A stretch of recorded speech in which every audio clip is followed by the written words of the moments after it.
I'm not sure what happened here, but my chat. Hello, everybody. Welcome. Oh my god. Good to see you all. Welcome to the stream. My music just keeps on playing. Did not start going slow.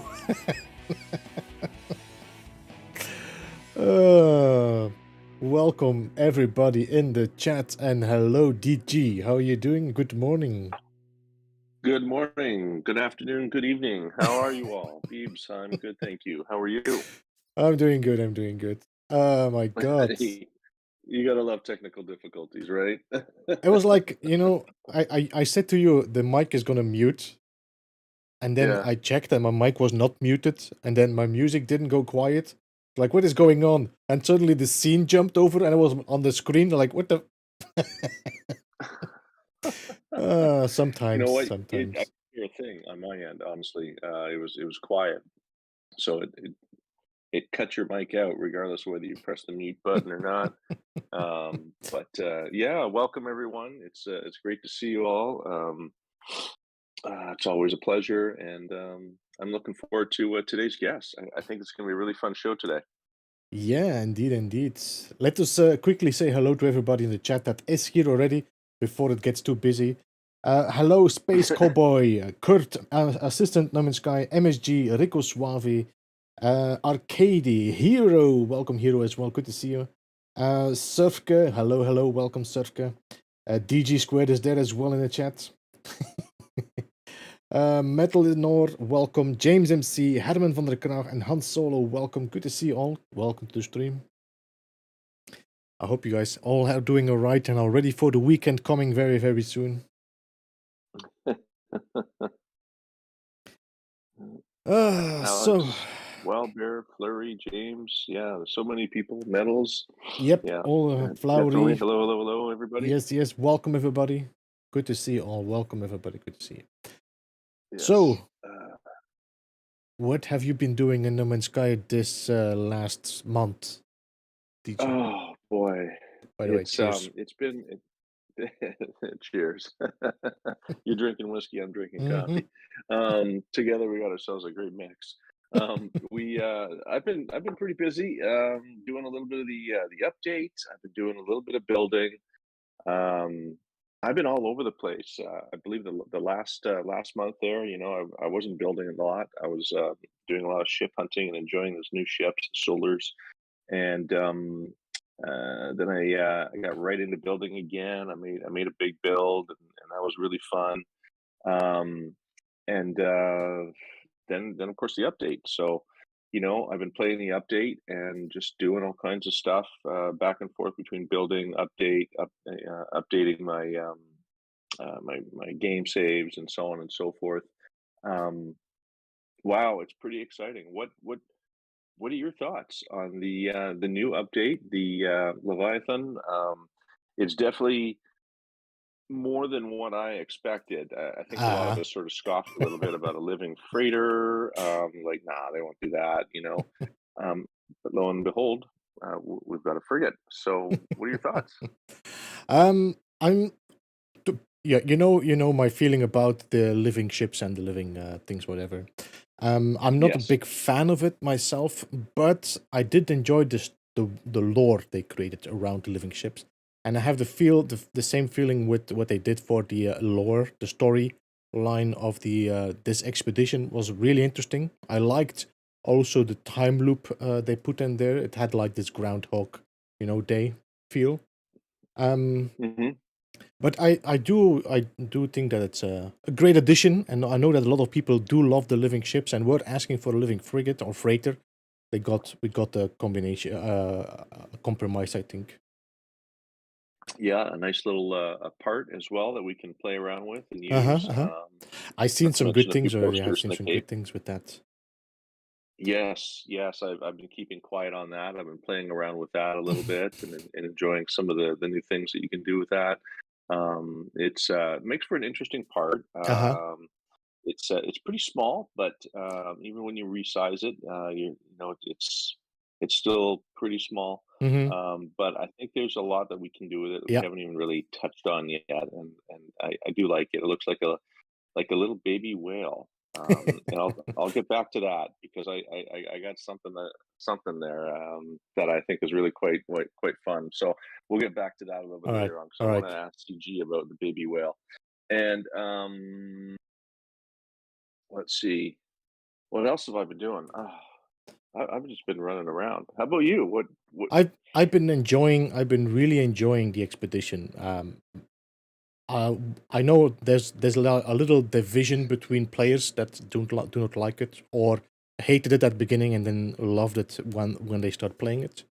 But I love it. I love the challenge that this expedition brought. Definitely. Mhm.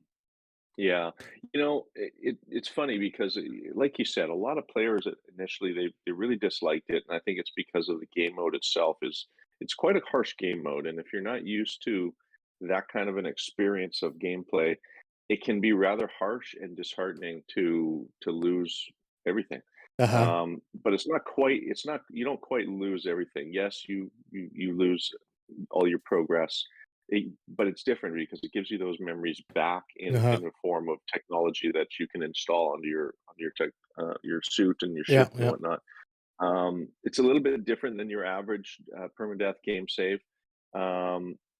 Honestly, I think this could be one of the best of the expedition updates. It's got great lore and story behind it. Mm-hmm. It's got a pretty fun and cool reward with Yeah. the living frigate, um, or as they call it, the organic frigate.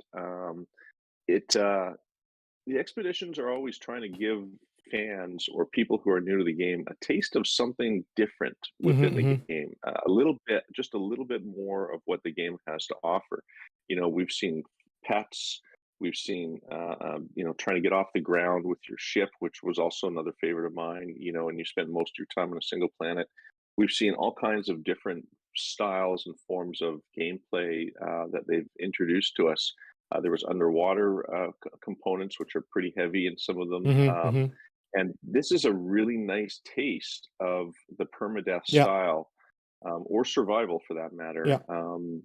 And I actually really, really enjoy it. I've only done it the one time. I haven't had time to do it more than that, but you know me, I do it several times. And Mm. the first couple of times, you learn pretty quick. Uh-huh. Don't even stub your toe; it'll kill you. But after that, you really kind of get the hang of it, and Uh, you move on and have a good time enjoying it. So it's not for everyone, but keep in mind the community is out there with all kinds of aids to help those who might not like the style so much. yeah. Yeah. From bases and all kinds of things like that to help them help people progress through the storyline. And you can take what you like out of it, whether it's extremely difficult or you can make it a little easier on yourself. Mm-hmm. But I enjoyed it an awful lot, an awful Yes. lot. Yes. So Um. I I see I played it like I don't know, 25 times now. The expedition. 25. Yeah, I guess you're getting you prepared for another run Doing of this speed speed runs, eh? runs. Yeah. Uh-huh. um. But what I was wanted to say was, yeah, I think actually we talked about this last time as well, that these expeditions are made to just open up a new way of playing for people that, for example, said, yeah, you know what, I don't really like cooking, so I don't play cooking. So the expedition, I don't know which one it was again, where we had to cook and make food and get milk, and so it was like, I okay, believe it's this the pets. the Yeah. exobiology, yes, that was the one. So it was Yeah, like this two this of them. expedition opened up this path and say, "Oh, come on, try it out." And I know a lot of people was like, oh, after they did that, they were like, "I actually enjoyed cooking. I'm gonna do this more." So I think each of these expedition has been focused on one path in the game to like expose yourself to it. Yeah, You yeah, don't exactly. what is the saying again? Don't before you what's the word? Don't I'm judge trying it to think of before you the eat it saying. or something. I don't know what the word is. Oh, don't judge a book by its cover. Yes. Yeah, but it's something else. You Very, have to very try much it. You so. have to try it out before you can judge it. So Yeah. I think a lot of players, even when they hated it, the fact that it would be permadeath, I think a lot of people Mhm. have changed their mind about the kind of gameplay it is. Well, it's quite funny you mentioned that because they've added little components of some of the previous expeditions into the permadeath version of this Leviathan update, and they gave you milk from one of the rewards. Well, if you check it out and look at it, the milk actually, if you consume it, will restore 20% of your life support. Uh-huh, uh-huh. Um, yeah, and also keep in mind the omelets that you get from one of the expedition rewards.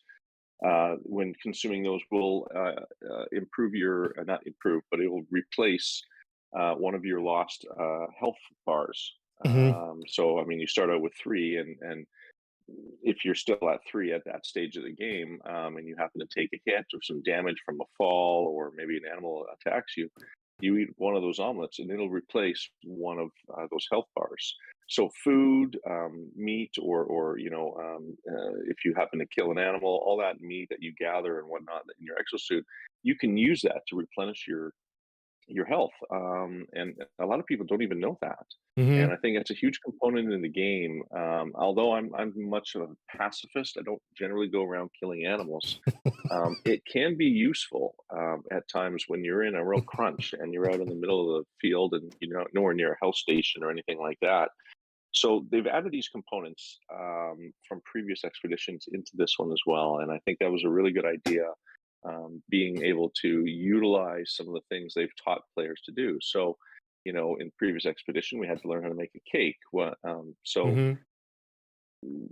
other food items that you can make can be used to aid yourself in restoring your health, and I think that's a really really neat kind of feature that they've added and sort of it's like an homage to previous updates and little things that you've learned along the way. We're using the exomech again, the Minotaur. This Mhm. is the second time that it's been a huge component Yeah. in moving along with the storyline. I don't honestly, I don't know where I would be without the exomech in this update. I Yeah. used it heavily, every single anchor point. It's something that I didn't enjoy so much at first. I found its movements are a little bit slow and clunky, but once you get the hang of it, Yeah. it's actually a really really good exocraft to use, and its jetpacks are fantastic. Mhm. Yeah, they actually have promoted this now twice. I think it is twice. I think we might have seen it more though, but I'm not sure. But It's been used more, but as a way to protect yourself, as in if you want to survive in harsh elements, use your mech. yes, yeah, definitely. I mean, other exocraft as well have been sort of featured, but they've really been pushing the Minotaur an awful lot, and you can see why its use is really important. Getting around on some of those planets, you can't just use a regular, nomad Mhm, mhm, mhm. or anything like that. Those mountains are just too steep. You won't be able to make it, Yeah, and they also even don't with a have the boost. shields. They don't have the shields. You have to build the shields in all No, the other exocrafts. you're right. You're right. And in fact, if you were to walk over a plant, usually, or drive over a plant, one of those hazardous flora, you'll take damage. Uh-huh. But with the exomech, not so much. And you can jump, great distances, and it's made it very easy to get around. And there are other ways around as well. You could try using a flying creature in those worlds. And I did so at first before I had a chance to build the exomech. I found that was another alternative way to get to the grave site Uh-huh. without Uh-huh. exposing myself to sentinels when you're somewhat exposed on those planets on a permadeath save. It adds a really intense feature of always being scared on Yeah. on on this particular update. Be It constantly does, on your toes. Be constantly on your always. toes. Yeah. Yeah, yeah, because you could die at any time, and until you get, a little bit more health under you and some protection, you're very fragile, and they really show that an awful lot. Mhm. I know one of my deaths was quite funny. I stubbed my toe in black screen, and I'm like, well, all I did was slip down the slope a little bit, and I really didn't slip very far, but it killed Uh, me anyways. yeah. And it just goes to show that as a flesh creature in the world of No Man's Sky, death is a very real possibility at Mm, any given time, yeah. as it is in the real world. Like we're very quite fragile creatures Mm, when you think about it. um, So did I want to say now? Forgot what I wanted to say. I interrupted you. I'm sorry. No, no, no. I was. You were talking, and I was just thinking about something, and then, yeah, it just slipped my mind. Um. I was Oh talking yeah, about no. There's fragile there's a there creatures. is an experimental in by the way in the branch for the moment. So there's going to be some fixes to some crashes on PlayStation 5 and stuff as well. One that I saw Mhm. they fixed as well is now you cannot kill your own creature anymore. Because you could kill your creature and other people's creatures. They didn't disappear; they just died. Um, and they fixed that, so you won't be able to shoot your creature and kill it anymore. Because that was a good way to actually get meat, by the way. Yeah, yeah. If there's no other creatures Mm. around, you would just shoot your own creature. Although I never did. I did notice that they would take damage if you happen to hit them with a mining laser. Oh, did I lose audio? No, I I may don't have think lost so. audio. I No, still okay. Sorry okay. about that. I just might have to check something because I think I turned on my AC because it was cooling down a little bit, but I feel like now it's heating up again, so I'm gonna have to turn it off. I'll be back in a Oh, second. you got that wave. Yeah, No worries. Yeah. So, really looking forward to today's guest. This is kind of going to be fun. You know, uh, all of these episodes that Beebs and I have been doing, sort of reliving the days of, for me, uh, anyways, of doing interviews. back. It's been something I've enjoyed. Wow, that was fast. Yeah, Nice. back. I turned the fan on instead now, and all right.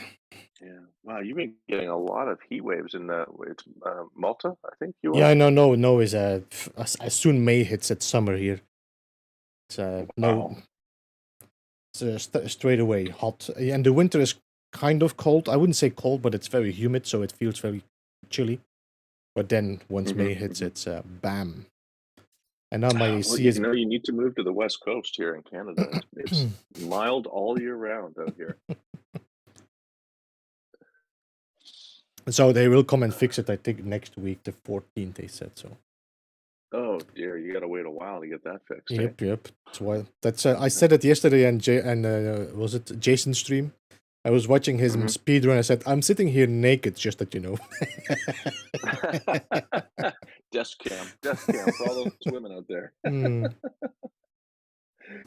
So we've had some really good success on some of these micro build challenges that have been Yes, coming yes. out, Some and great builds, there's a really. new one.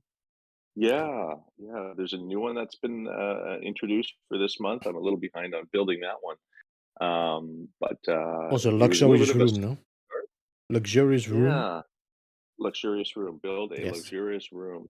And that's all he says. And so you sort of have to use your imagination on which room you intend to want to build in and try and make it well luxurious looking. So Mm, um, I noticed last month was a very slow start. Nobody really posted anything for a good couple of weeks. no.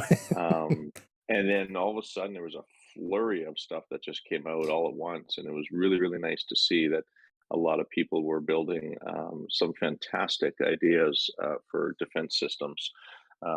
Some of them very outside of the box thinking, others very traditional in terms of like a giant gun or weapon that comes from the base.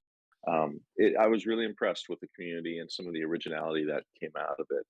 And there's so many great names. So Mhm. kudos to all of you guys. Fantastic work. I'm really impressed.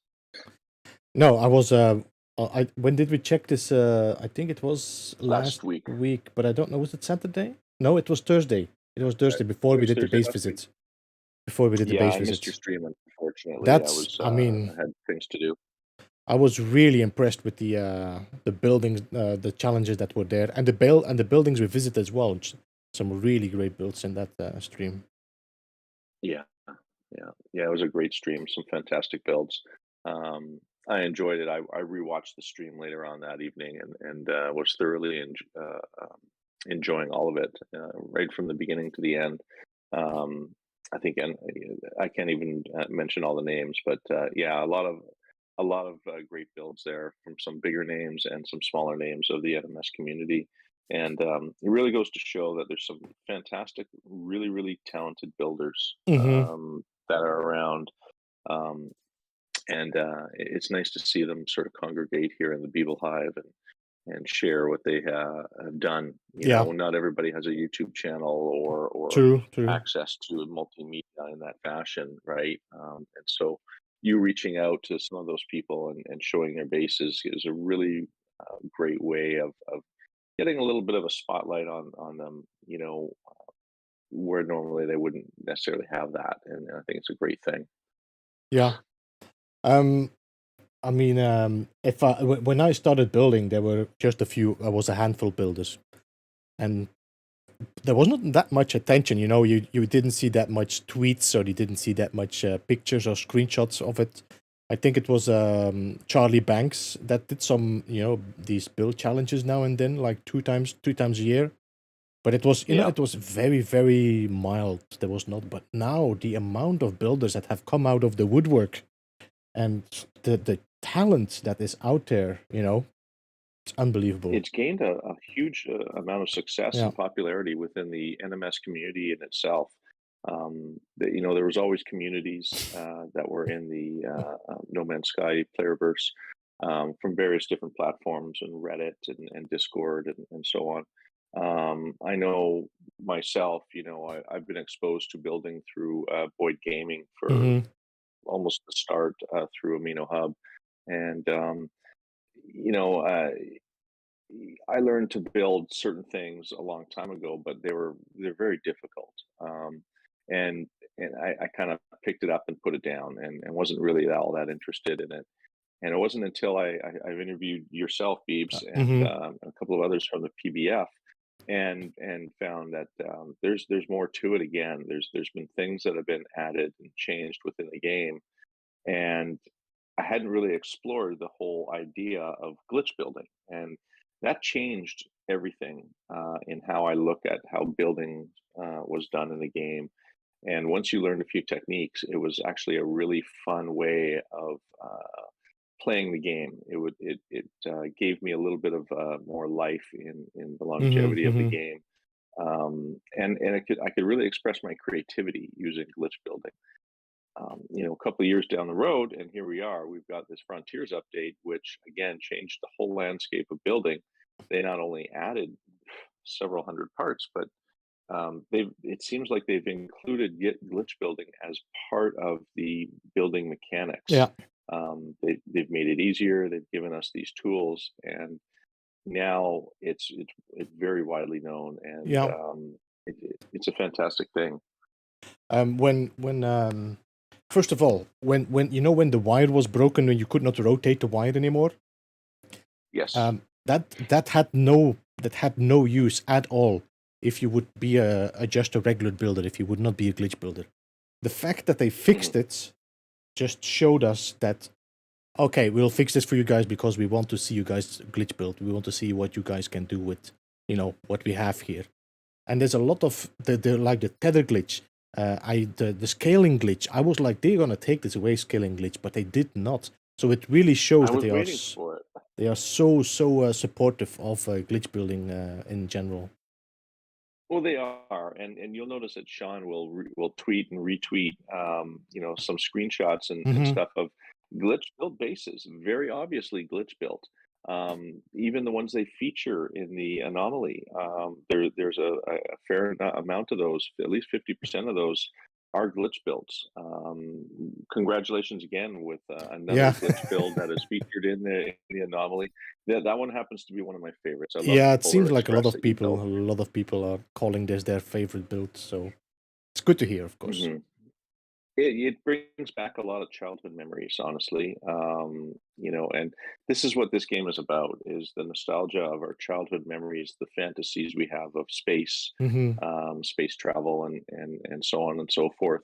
It touches on a very big subject with a lot of our generation, who grew up with science fiction and a lot of space films and fantasy type worlds or movies. And that build in particular, that one touched on childhood memories of books that I read when I was a kid, and even movies, animated movies, as I grew up, in my years. And you did such a fantastic job with it. And this is the second version of it too. Yes. The first version was equally as impressive, because Well, you had less tools at your arsenal in order to build it. And yeah, at that time, Blender Glitch. Actually, the first Polar Express I built was before we discovered the Blender Glitch. That okay. the day after we discovered the Blender Glitch, after that train was built.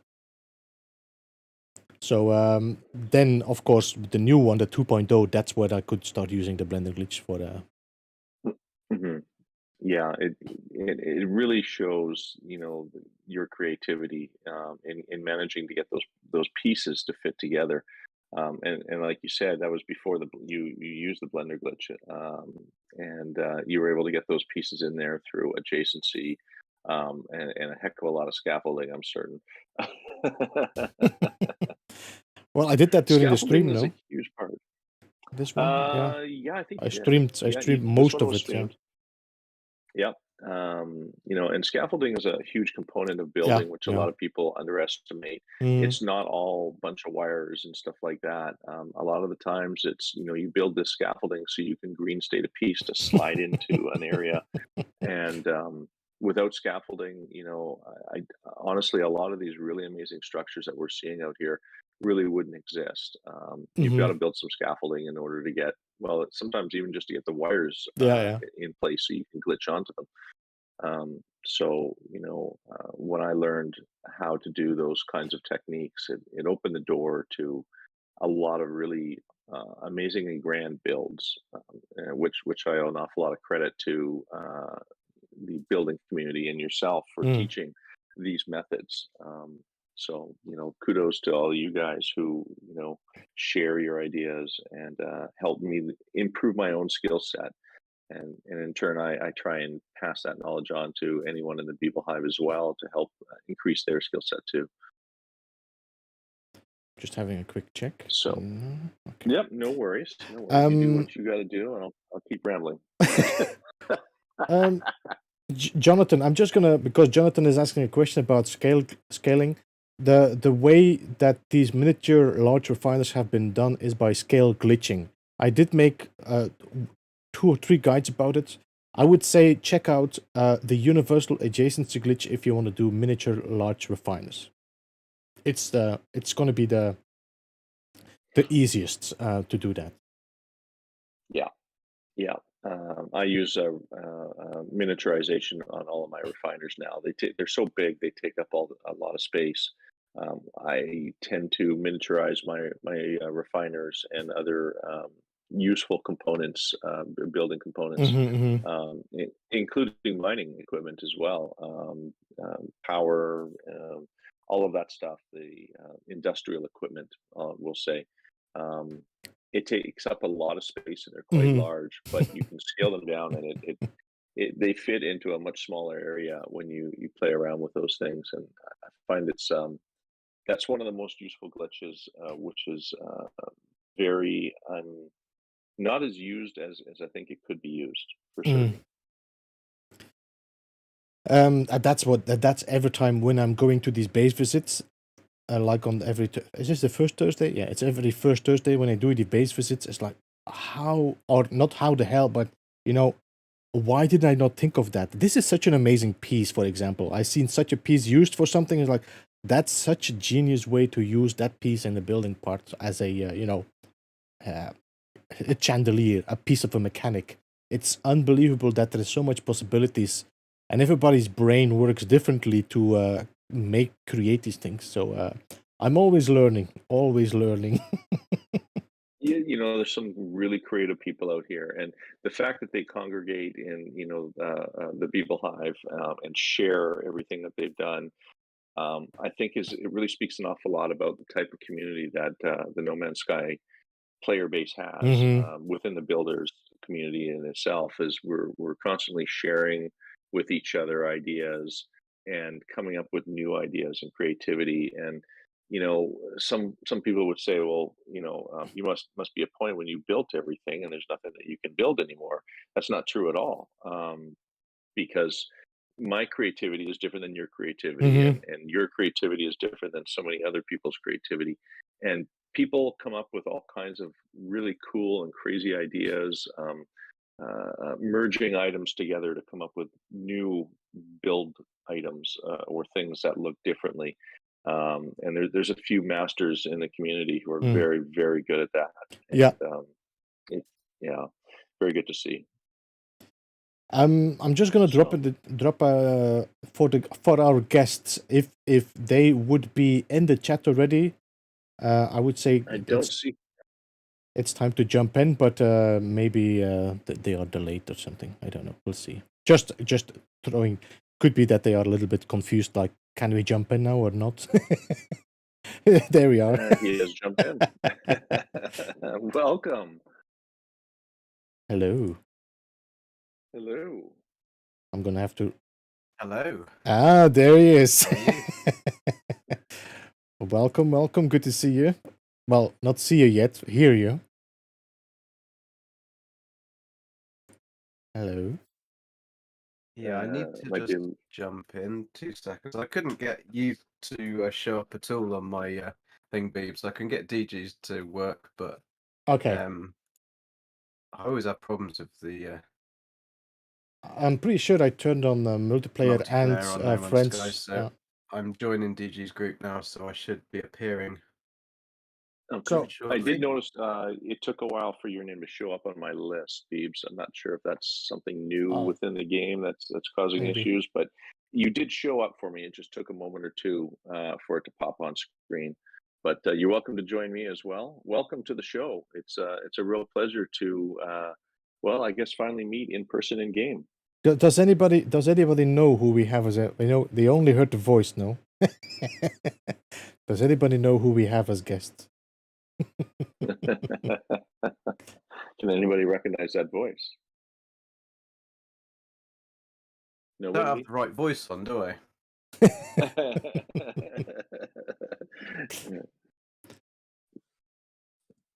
All right, I dropped the. I recognize that voice, MSG.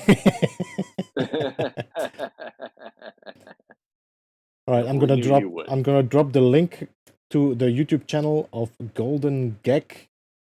I'm gonna pin the message. So guys, if you have not already, go and check out Golden Gek. He's also a YouTube content creator, making content about No Man's Sky mainly for the moment. Mainly focused on like story focused and story driven playthroughs. Well, he's done an awful lot of different content out there. He's dabbled in story, how-to videos. I haven't seen an awful lot of live streams, but he's definitely a content creator in the No Man's Sky community, and has been so for quite some time now. Yes, yes. Mm-hmm.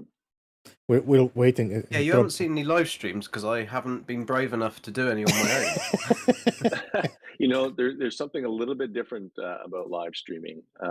It's a different ball game than pre-recording. I dabbled a little in it myself years back, and it's different. It's very different. You really have to be on your game and be able to keep up with chats and multitask an awful lot. So it's definitely an acquired way of bringing content creation to the game. Arcady says, I envision Gigi as a cute pixie girl because of the voiceovers.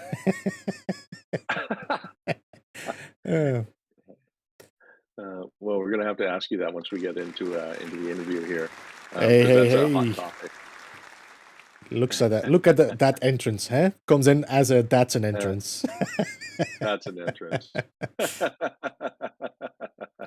We're not worthy. We're not worthy. Can I stay here? Wherever you feel comfortable. Yes, near the Beebs, wherever you can. One of those seats, I'll sit next to you. Gigi, you're breaking my immersion with your real voice. Yeah, I think maybe people are going to start unsubscribing because they are disappointed that.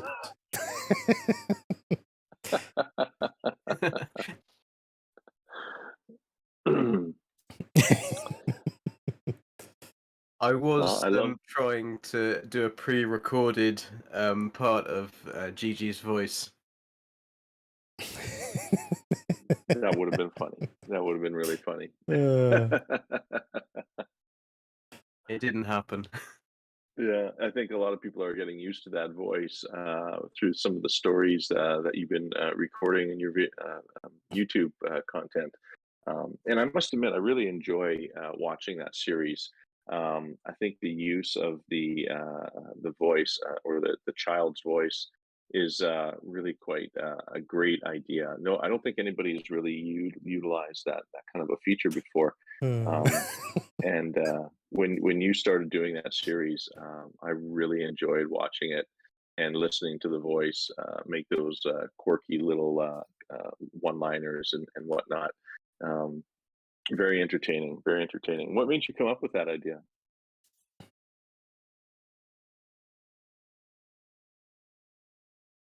I think there's probably a Hello? reason why no one else has done it. Um, what I don't know. I don't know what made me think of it. I had another voice made. Okay.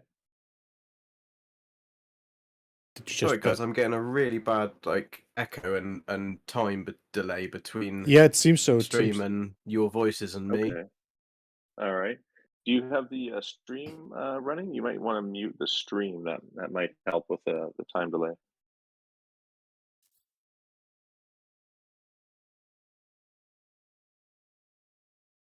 Hello. just No. just talking, just in case. You never know. Yeah. Yeah. The Discord can sometimes throw people for a little bit of a Okay, is loop. that better? Well, we hear you. Seems to be better. We hear you properly. I think you have the issue with not hearing us. If you guys are talking, I can't hear you. Nope. I think he has an issue with the microphone. Now, you may have an issue with your microphone. Can you hear us, Gigi? Hmm. I love the little legs. Yeah, That's the dangling reason. legs. The gag. Just All right, let's see what we can do to Right, try got and you, get this got you. sorted. It's okay, sorted. Oh, all right. Good. right on. Right, we're back now. Right, sorry, that was really weird. I couldn't hear myself, and then I could hear myself, and then I could hear you, and then, yeah. Right, yeah. There's probably a reason no one uses that type of voice because it's incredibly difficult to make it work. Using an AI voice and trying to make it sound real and making it actually be able to speak the words correctly, all the connotations, especially in English. There's so many different ways to say things, and different words say or sound Yeah. differently than they write.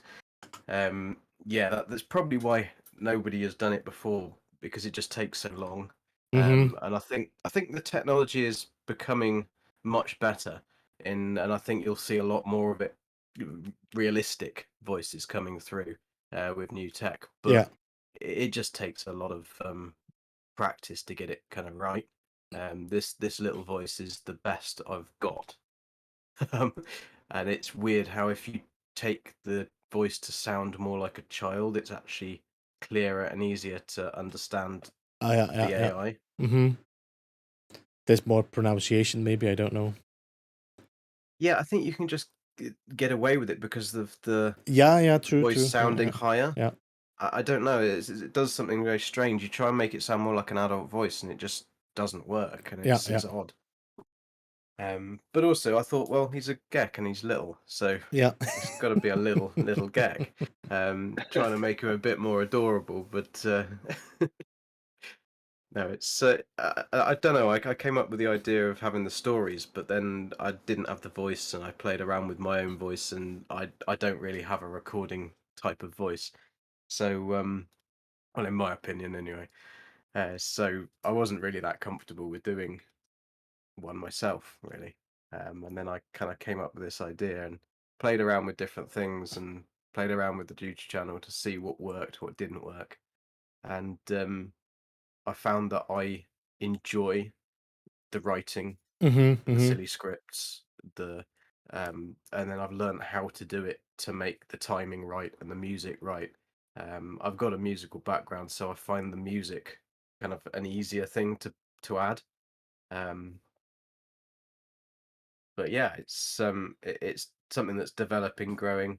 I've really enjoyed this last series that I've just done on the expedition. Hmm. It was I did it a completely different way, made it more silly, and it seemed to turn out really well, and I got some really nice reactions, Yeah, I and noticed. it You was get a lot of good interesting comments. Yeah. stuff. Yeah. I mean, I must admit, I've been really lucky, and I don't know whether it's just luck or whether it's complete skill. I'm going to take the skill, but I think it's luck that I've only really got one troll who dislikes everything. But other than that, I've only ever had really nice comments and really Hmm. nice people chatting and asking questions and doing stuff, and that's been through everything I've made. So I've been really lucky with that. And I even got a nice. I think I got 20 nice comments from Reddit um, on this series, which is I think Uh-huh. the first time that's ever happened ever. Yeah, it's a challenge getting nice comments from Reddit. It's a tougher crowd for sure. Yeah, you've done Mm. such a great job with the voiceovers and the AI that you've used.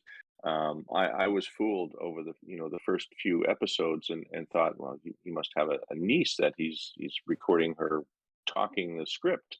And after a while, you start to listen to it and you're like, something's not quite right.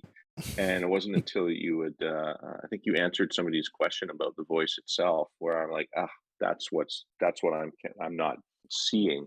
And you do a really good job of getting that voice to sound very human. And I actually really like it. And in fact, there's something I wanted to ask you, and this is in regards to the new building part. You've noticed we get this little baby whale now, right? Yes. Okay. Have you heard the song Baby Shark? And I'm gonna be hated now. If there are tomatoes in the audience, they're gonna be thrown at me. Um, Yes, I have unfortunately heard the song Baby Shark. if yes, if any of you have kids, you've heard that song. I almost want to hear your AI voice adapt Baby Shark to Baby Whale. I might have to do that then in a GG Cue the episode. tomatoes. I mean, I like the story writing for completely being able to write pretty much what I want. Um, I try and keep it not so Mm. rude, but it's sometimes difficult when you've got such good material to work with to not go below the line a little bit. But I kind of try and get as many bad puns and song references and film references into all of um, the episodes I do. I have a odd brain that can remember like what somebody said in a film and lines and songs that from places, but I don't remember what their names are. So I have to kind of like do a lot of research to look up. I've got something in my head right now. I need to try and find out how I can fit that into this. Mm. Yeah, I think some of those one-liners that you've been using really actually make the comedy aspect that you put into it really come to life an awful lot. And sometimes I'll be watching and you're doing your thing, and it's already funny as it is, and then you throw in a one-liner and you just start laughing. There's been many times where I can't help myself, and I have to laugh or make a comment about the one-liner that you stated in there. I think one of my favorites is "Stairs are for losers," and I don't know if that actually came from a movie or not, but man, that just struck me as really funny. I don't think that did come from a movie. No, I think that was just something. I always hate using those stairs because if you actually look at the stairs in that space station, it's on such an angle that there's no way that you could ever walk up that. So I thought, And well, we have you got, jetpacks. yeah, exactly. We got jetpacks.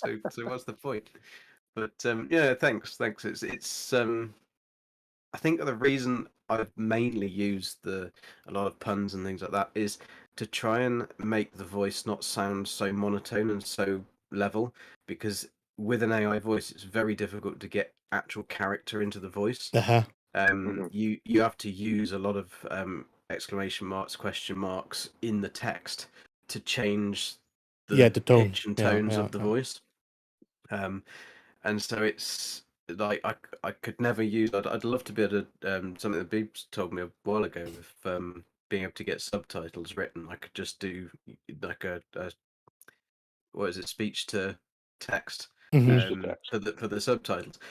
The problem is that I can do that to a certain degree, but it doesn't pick up half the words correctly. Uh-huh, And uh-huh. if I just copied and pasted my script, it's got so many weird spellings and characters in the middle of things to make the word like be said correctly.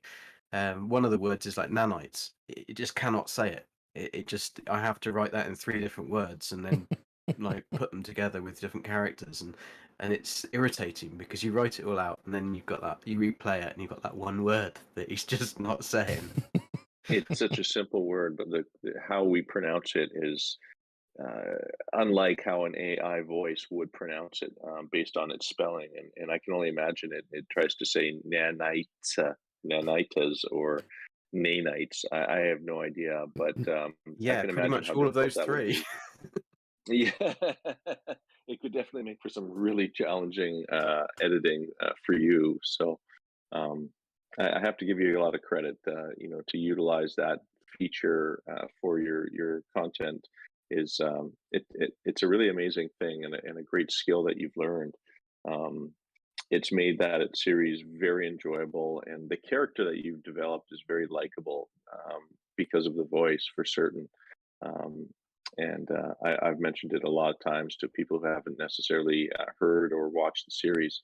And right away, the smile comes across their face when they see that first episode, and it makes them smile or giggle. Um, so you definitely hit on a great content there. That's brilliant to hear because that kind of was the whole idea. It was just to make something silly, to make something that wasn't so serious, that everybody else makes serious content. And there's nothing wrong with that because all you guys with the building videos and beeps and stuff, it's absolutely fantastic. And I've learned nearly everything I know from watching all of these different videos. But there wasn't really anyone making this. I mean, Whiskey Barrel Gaming does it, but he does it to a different level. I mean, his detail in the builds and the things is Mm-hmm. absolutely amazing. And his storyline is very different, trying to use different characters. What he does to pull that off is really hard. Um, like in one of the episodes I did recently, I tried to bring in another character, Mm-hmm. and in my head and my script and all the planning, I thought, oh, this would be easy. It was so hard to get that other character to move where you wanted it to, and, Yeah, and yeah. especially if you want it to be in the same scene. Um, and I don't have anyone else to help me. My girlfriend doesn't do gaming at all. She really doesn't like it, so she's not gonna help. um, It's um, not easy. You're definitely right. I've dabbled a little in that myself, and having another character come on screen, that you can use yourself and another console or PC, but that you're doing all the things yourself, and so you're back and forth on the controllers, or you can ask a friend to do it, and then now you're directing, that can be difficult challenges all on its own, is directing another person to do what you want them to do, and that can be difficult for certain. I think a lot of people have like said to me since I've been doing this. A lot of people to begin with said, "Oh no, this is going to be really hard for you to make this work. You should use your own voice." And I'm thinking, yeah, but I don't want to use my own voice. I want to use this AI voice that I've kind of created, and I've got to write a story around it. And I wanted to play through the No Man's Sky story, one because I just enjoy playing it through because I'm mad, and just building the character. I enjoy building the characters up, and I think to begin with, I was trying to work through the lore and the game too much, and when I started to pull away from that and do more of my own content writing and make the character more real, and that has really worked, and people have started to really like that side of it. So I think I'm definitely finding um, myself in that Yeah, character, uh-huh. and it's nice to build a character. I like to bring that character to life and be a little bit different. Um, and yeah, it's been fun. It's oddly the my actual no whole idea behind the YouTube channel initially was to learn how to use Adobe Photoshop, Premiere Pro, and voice editing. It was not to make a YouTube channel. And then I kind of got into it, and I just kind of thought this is actually quite good fun, and yeah, I'll carry on doing this. But yeah, other than that, I still look at all of the guys' building work and all the other people's YouTube channels and think, how would you get to how do you get to 100,000 people like following you? How do you get to these numbers? This is just mad. It does blow my mind a little bit Yeah. with that side of it. So you before you did some Fallout content on your channel. Since when did you really focus on No Man's Sky? It's like 6 months now. Yeah, well, I've only been making content properly for the channel since last September. So yeah, last Yeah. September I started doing the series. I did a bit of live stream stuff with Zane before, just as a bit of a fun thing, really, just playing through Fallout 76 as a bit of a laugh. And we did a couple of other collabs, but we were always joked at for sounding like an old married couple, so we kind of thought that wasn't probably the best way to go. So yeah, I think Fallout 76 is one of those games that I love it. I hate it at the same time, and it's something I thought I'd love to make something on this, but I just can't think of what to do. Yeah. And anything like I'm doing with this character would be so difficult to do in a game like that, because everything's so random, and because you're being attacked by everything all the time, it's very difficult to write anything because you can't just reload because No, it's no, a no. live game. So you so yeah, it's very difficult to record, and I have got some content that I've been working on for that, and I think it's quite fun. It's very different, but whether it'll ever see the light of day, I don't know. No, I was just thinking that. I mean, this only 6 months, but it's like I think half a year now content creating. You've been doing pretty well as a channel now. I mean, subscriptions growth wise. I mean, I think you're kind of on the same like curve I was when I started making my channel. Yeah, I But mean, yeah. it's difficult to gauge really against Mm-hmm. anyone else, purely because I'm making something that's Yes. completely Yep. different than It's anyone else's. totally unique. So I Uh, feel like you're doing really well for the unique content you're making. Thanks. I mean, I would like to. I'm looking at numbers and looking at figures and looking at the graphs and the things, and I try and understand it all, and I think I've understood it, and then YouTube does something, and I'm like, what? That doesn't make any sense at all. So I don't think I do understand it at all. But I think that yeah, in the last couple of months since I've changed, I really found my feet with the character, I Uh-huh. think, and started to build stuff that was a little bit more fun, a little bit more like Yeah. enjoyable. I It think fe- that probably comes through in the actual yes. video that I'm making. It feels like you're Um, more and more comfortable with doing it now. yeah, it was Yeah. also gone a lot quicker to Mm-hmm. make. Before, I mean, the episodes could take me days, and now I can do one of these episodes probably in about 6-7 hours. It's still 6-7 hours, and that's the problem. But it's good fun. I enjoy it. I just wish I didn't have to work full time as well. Mm. It's a really tough uh, thing to crack, honestly. YouTube comedy in itself is always very difficult. As we all know, what one person finds funny, another person may find offensive, and so cracking the through on and touching on such a subject or any number of subjects and creating comedy out of that, which is very difficult. You've done a really good job with creating the comedy aspect with that character in your stories. It's very impressive, and it's really refreshing to see some content that's been created that is new and original and different, and also hits on all the comedy aspects.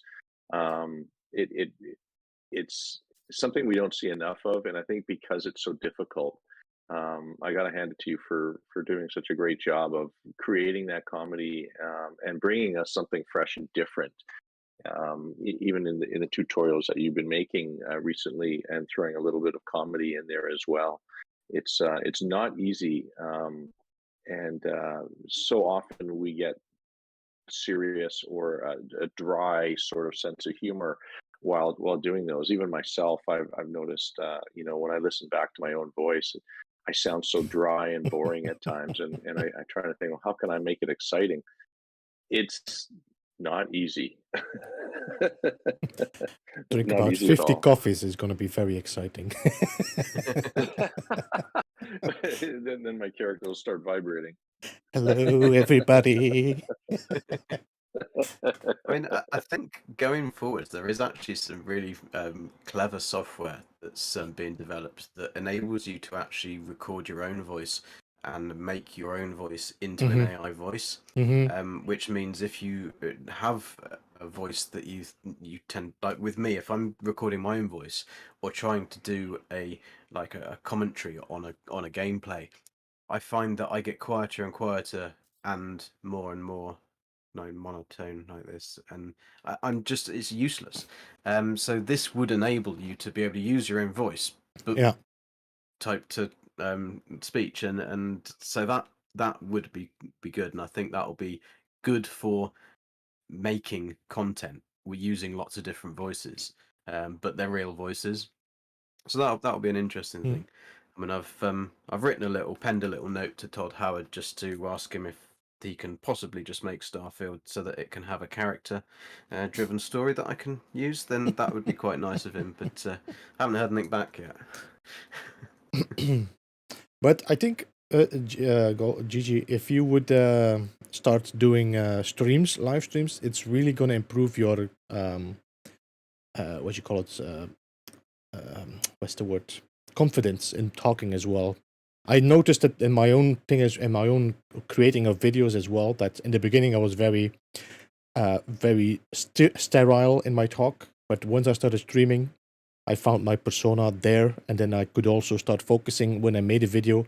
I knew to who I was talking to, kind of. It really helped me. Streaming really helped me expand on recording voiceovers and stuff. I definitely agree. I think Yeah, it would be good. The biggest worry that I had really is because I've built the character as GG and that's how it sounds. If I true, started true. playing No Man's Sky as a live stream with my voice, the people would be like, "What? Just Who is this?" play as the big brother of Golden Gate or something.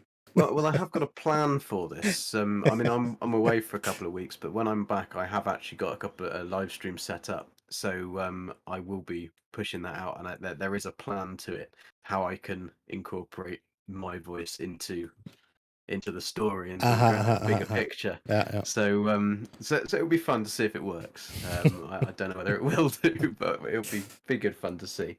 And of course, it will be on perma because why not? There's not going to be anything normal about my kind of live streams. Since when But, did you start playing No Man's Sky, Gigi? I actually started playing when it was released on a PlayStation 4, Mm-hmm. and I had my PS4 for years until it just suddenly stopped. We just couldn't play anything. Every time I tried to land on a landing pad, it would just crash, and I just thought, well, so I probably had about 1,000 to 1,500 hours in No Man's Sky until I begrudgingly bought a PC, and then realised that, oh my God, they've got good graphics. and, but I play on a controller, so I do use a PC, but I play on a controller. I have no idea what the keys are for any games, so they're for me, that keyboard is to type on. I'm afraid a mouse and keyboard is to do work with. A controller is to play with, so that's a big difference.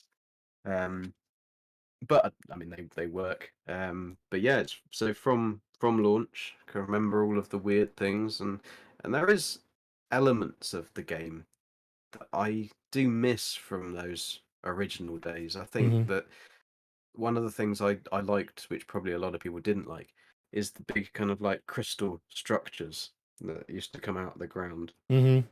and so you could mine all the different crystal Yeah, structures from that. I thought when they Iridium. yeah, and when they dropped it into the ground and made it so you had to look for hotspots, I thought it was good, but there was nothing wrong with it before. It was like, yeah. It gave it more of an alien feel now. If it was like these pillars, and I do miss the terrain generation as well. There's a lot of terrain generation I miss that is no longer existing now in No Man's Sky, for the moment at least. Hmm. Yeah, Yeah, I, the I colors think even. the colours are strange, and they've changed recently as well to Mhm. be even more basic, it seems. And yeah, there's a lot of unfinished things for me in the game that I kind of think, okay, yeah, that's brilliant. That's really nice to have X, Y, and Z or these new things, but can you just fix or finish the thing that you half did like years ago and we still haven't got it? Like just like cooking and things like cooking's great, but there's so much. I mean, you think how many hundreds of hours have been spent on thinking up all those millions of recipes and different for what? What's it for? Like there's nothing. It's never been finished, and you're not gonna make all that stuff to sit at Kronos for like 16 hours just handing in cakes. And it's I think a lot of those things are more irritating than anything else because it's almost like they've done all the work, but then it's Friday afternoon, 5 o'clock, and they just thought, okay, we'll leave it there. And then Sean's come in on the Monday going, guys, we're going to do this new thing that's going to be amazing, and we're going to make it happen. We're going to start now. And everyone's gone, oh, fine. And they've got on and started with that and left the other thing.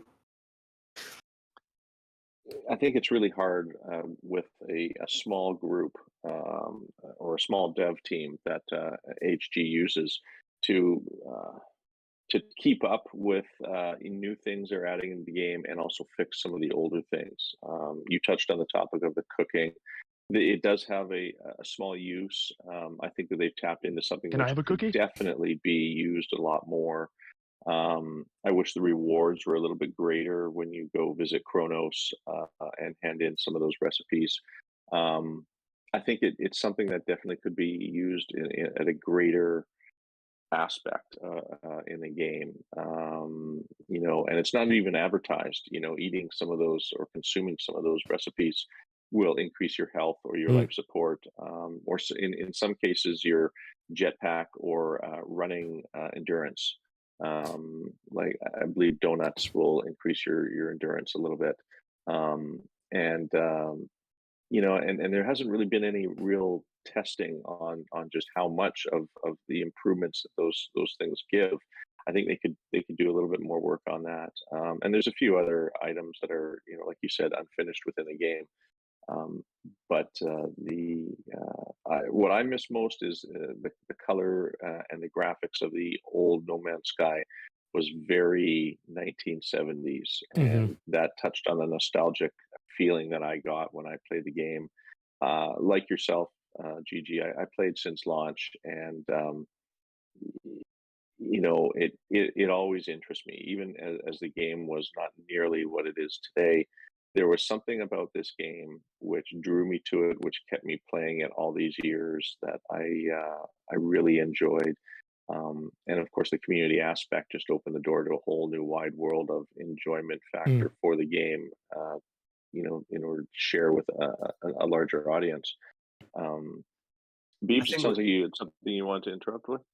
No, I think that they actually now added the information to the screen. Now, if you have like some food, it now shows will fix your shields or will boost your health. I think they added something now to the information screen. Did I not? I think they did, and it hasn't been since the two expeditions ago. I think it was Expedition 5 when we had to do with the pets and use the food for crafting in order to obtain some of the mission rewards. It wasn't always there, but I think you're right. They now, when you've crafted a recipe, a little pop-up screen comes down up on the bottom right-hand corner of your screen, which gives you a little information on what it can do to improve, whether it's life support or ground speed or whatnot. the problem I've got with cooking is that there's so many items that you've got such a limited inventory space in the actual cooker machine itself that they should have made it, or if they could adapt it so that, like with storage containers, you could make multiple of those cookers, and then they've each like have number 1 to 10 or number 1 to 9, and each one of them has its own inventory. So therefore, you could actually store a lot more of your cooking stuff. Because otherwise, I've got one save where I tried to cook everything, and I've got every single one of my ships maxed, and every single one of them. Just welcome all the raiders because we have a whole bunch of raiders from Right, Jason hello. Plays coming in. Welcome, readers. Hi, Jason. So I just saw Beebs waving and saluting, and I was thinking, what is he going on about? Have I not We heard just something? we just had a whole bunch of people coming in here. Welcome, raiders. Thank you all so much. Jason, thank you for the raid as well. For the people that are just jumping in right now, we are having an interview with the Golden Gek. The link is on the description on the video. Not on the video, in the chat box above here. A pinned comment. Go and check him out. He's definitely worth checking out. He's great videos. Story-based Hi, everyone. videos. Hi, Raiders. Welcome, everyone. Yes, always a pleasure, Jason, to see you and you rating the stream. Very exciting, always. So, all right, I guess we'll get back to what we were talking about with the food in the game. It was something I enjoyed seeing in the game, but never fully utilized. And I'm not sure about you, but there was always something in the game that I always thought should have been in the game with the food items they gave us, and that was coffee and tea, or the ability to craft coffee and tea. I mean, I'm a cafe, leader and member, and I always wanted to be able to craft my own coffee. Yeah, and So to go with HG, if that, you're watching, and to let's go get with some that, we've got coffee in here. Nip Nip cookies. I mean, why can't we make Nip Nip cookies like hash brownies? That would they've got all the Exactly. ingredients. Yeah, we do, right? Bread and flour. We make donuts and cakes and tarts.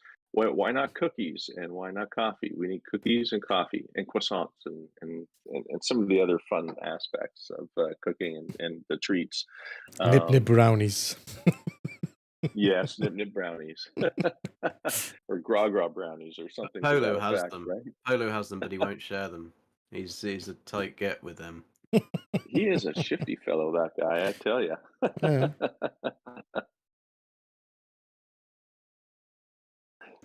So how? So Yeah, go ahead. Go ahead. go ahead, Beeps. No, you first. So I was wondering, Gigi, when did you then go for your Golden Gek nickname, tag name, gamer tag? Well, this is an interesting one that many people might not believe me, although I do have the game Steam account to prove it. But I actually called myself the Golden Gek before the Golden Gek statue was introduced into the game. So that was before Quicksilver was available.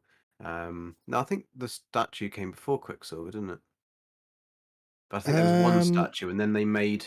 Yeah, Or did the because the statues were not Quicksilver. The statues were building parts, you know. Yeah, but it was before that, and we couldn't be Geks and everything, and it was kind of just like I always thought, I wish I could be a Gek. I mean, because it was just such a weird little creature. The Vikings are a bit odd, and the Korvax, I don't want to be a Korvax, and so yeah, I just kind of thought that would be a really cool name. It kind of rhymes, and it can be shortened, so like GG is nice and easy. So yeah, I kind of went from there, and then I think it was about probably 6 months to no, it must have been longer than that. But anyway, Sean introduced these parts, and there was a golden statue called the Golden Gek statue, and I thought, does he know? Obviously, clearly he doesn't. stranger things have happened, honestly, and you know that Beeb's asking that question was actually a perfect little segue for me to ask my question as well. So I'm glad that I asked Beebs to ask his first. You know, your name has been synonymous amongst the community since pretty much since day one. I remember seeing your name in so many other streams, from Zane to Cobra of all names. There's a blast from the past. And you've been in and around the community and a key member of the community forever, as long as I've ever known and been part of the communities myself. Our cross had not really, or sorry, our paths have not really crossed. I guess until I became part of the Beeble Hive, and at that time, I knew of you and had always known of your name. But had never really gotten the chance to know you as a person. And so it's always been something that I've wanted to know a little bit more about you as a person, and getting to know you has been a real fun experience. You've got a great sense of humor, and of course, it shows in your content as well when you've been making your videos. So it's you've been around since day one, and bounced around all kinds of different content creators. Um, I was going to ask you about how you came up with the name Golden Geck, but Beebs had already got that onto the topic, so that's perfect timing there, Beebs. Thank you. Yeah, I think I watched a lot of people to begin with, and I think it was Zane was one of the first people I've met and knew through gaming anyway. Um, and he had started writing these very complicated, in-depth guides for things, and I love to know exactly what I need to do. And I think it was the stasis device that guide his first one. And I remember writing out, and you had to put I think you could put one atmosphere harvester, or I think no, it's 3 atmosphere harvesters you could put per planet. So you had to then go, and I think to make the stasis device, you had to have to get the amount of nitrogen and all the different gases. I think you had to have something like 20 or 30 different systems and planets you had to go to have these, and you had to harvest them, and it was so complex. And he'd It worked it was all really out, and he'd involved. made it all, and I remember writing it all out and on the systems that I was going to use and go to, and I think it took me nearly a month to make that basic stasis system. And the first time I made that stasis device, I was like, just felt like amazed. This is brilliant. This is the best thing ever, and it was just a feeling of like accomplishment. And as I got to know Zane, and I kind of said, look, I need to learn how to build websites. Can I use you as a guinea pig, because you've got so much data? Can I build you a website? And I used him as a guinea pig to learn how to build websites. Um, and that was it was a bit of fun, but he had so much data to work with. It was almost a bit like, right, there's too much. There's too much. What do I actually put on this thing? And I think he's probably one of the only like YouTubers that really had, from No Man's Sky anyway, that has a main website, I think. I don't know whether it helps him at all, but the idea was it was for somewhere that he could put all these guides so that other people could be able to find them as well. Um, and I think at the time there wasn't many other people making the guides. No, no, no, it's true. Yeah, I think he's the it only was one that I knew. Sorry, go ahead. So it was very different back then, especially with building. I mean, most of my building skills came from the original glitch building that the guys did and the community did, and it wasn't really until Beebs started making his videos and that I could go, that's how you do it. I knew I was nearly there, but that's how you do it. And then that was really good. And I think a lot of other people started making videos then when it came a little bit not easier to do, but it became more people were doing it, so it was a bit more popular to do it. Yeah, yeah. Zane was definitely one of the first to do a lot of those series of the how-to videos on how to do a lot of those things. Um, Myself, I utilize the social media app Amino, if you know that one, Yeah, um, yeah, I remember that. to Yeah. research, yeah, to research and do publicize a lot of the research and how-to kind of things. Because at the time, content creation or to do those videos was beyond my skill set. And so it was much easier to supply a bunch of pictures and words than it was to actually create it on screen with a YouTube and a content creation. And that takes a whole new skill set to be able to do that on YouTube. And one that Beebs here has mastered over the last few years as well. But yeah, I remember running into Zane with a few of those, and we've crossed paths a couple of times where each of us have done our own research and come up with the same conclusion on things.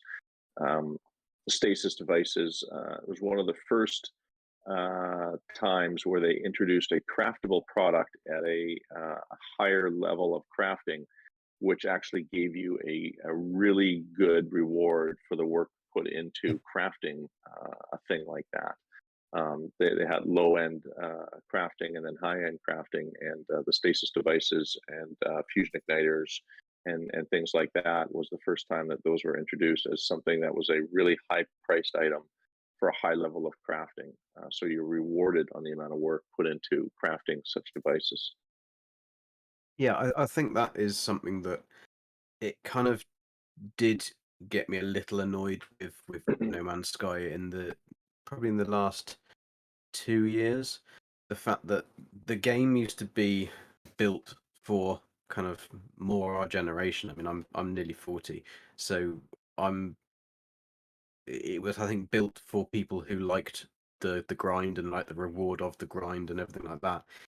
It definitely changed, and they made it enormously easier and much easier to get like instant gratification from rewards and things, and that was the right for them as a company to grow, and that they needed obviously the game sales and things, and they needed to keep that up to be able to afford to continually put out the updates. So I think that it was probably a conscious decision that this is going to annoy some people, but it's kind of for the greater good, because Mm-hmm. otherwise we can't do it. We Mm-hmm. have to generate the sales in order to, and I think that Yeah. was probably something that Sean probably wasn't too keen on doing, but just understood that for his company and for Hello Games to continue, they had to do something, and it worked, and it broadened it, and it opened the game up to a lot more people.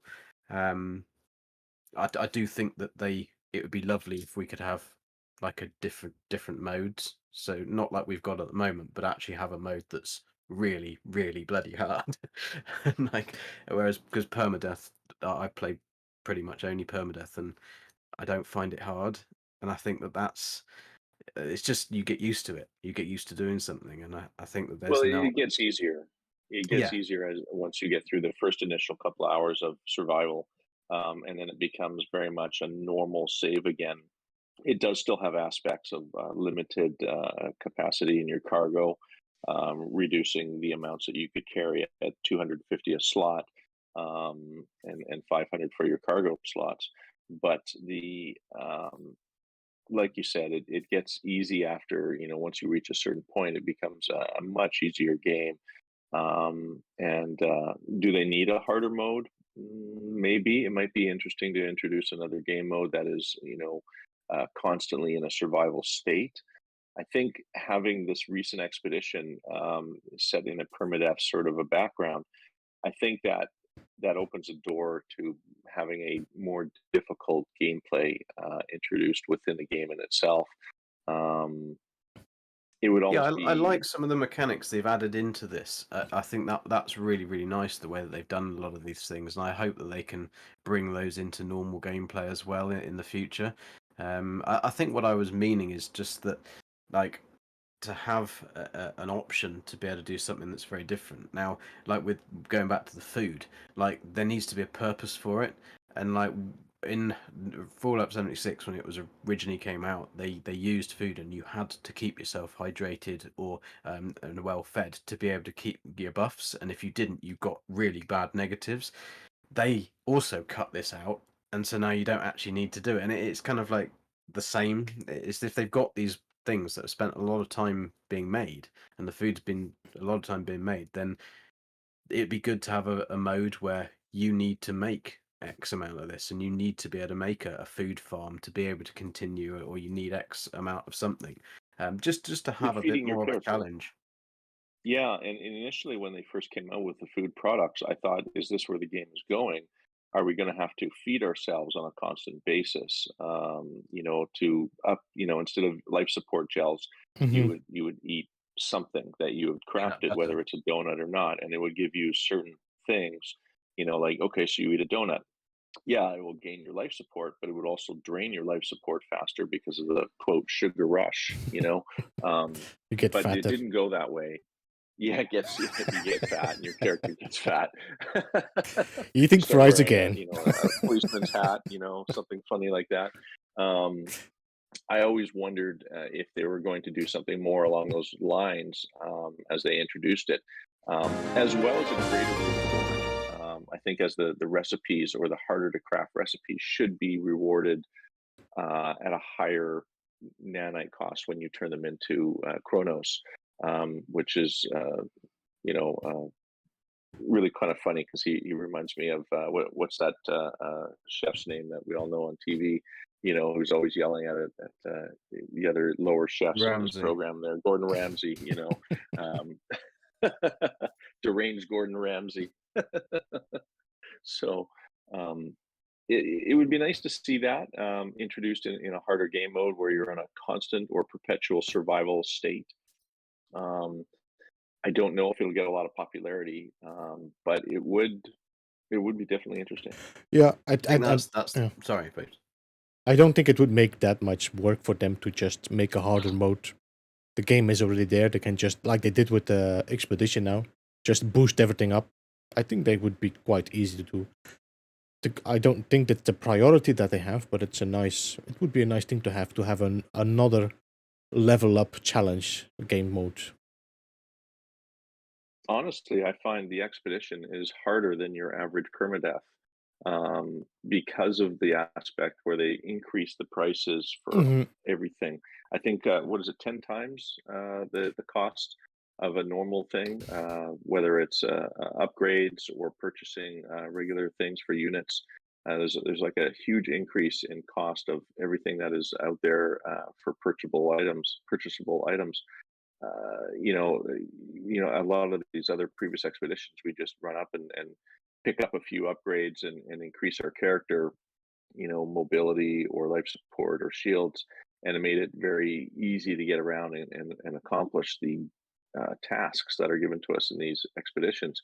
But Yeah. in this one, they have changed that an awful lot. You can't just go right on up and buy a shield upgrade. That'll cost you 7,000 nanites, where it's pretty hard to get 7,000 nanites in a quick amount of time in this game, even raiding freighters and gathering the tainted metal. Yeah, I agree. I think that that's a nice addition to this expedition. I think it was quite good fun. I mean, personally, I play perma and I play it as kind of like personal challenge mode where I actually just has to find everything.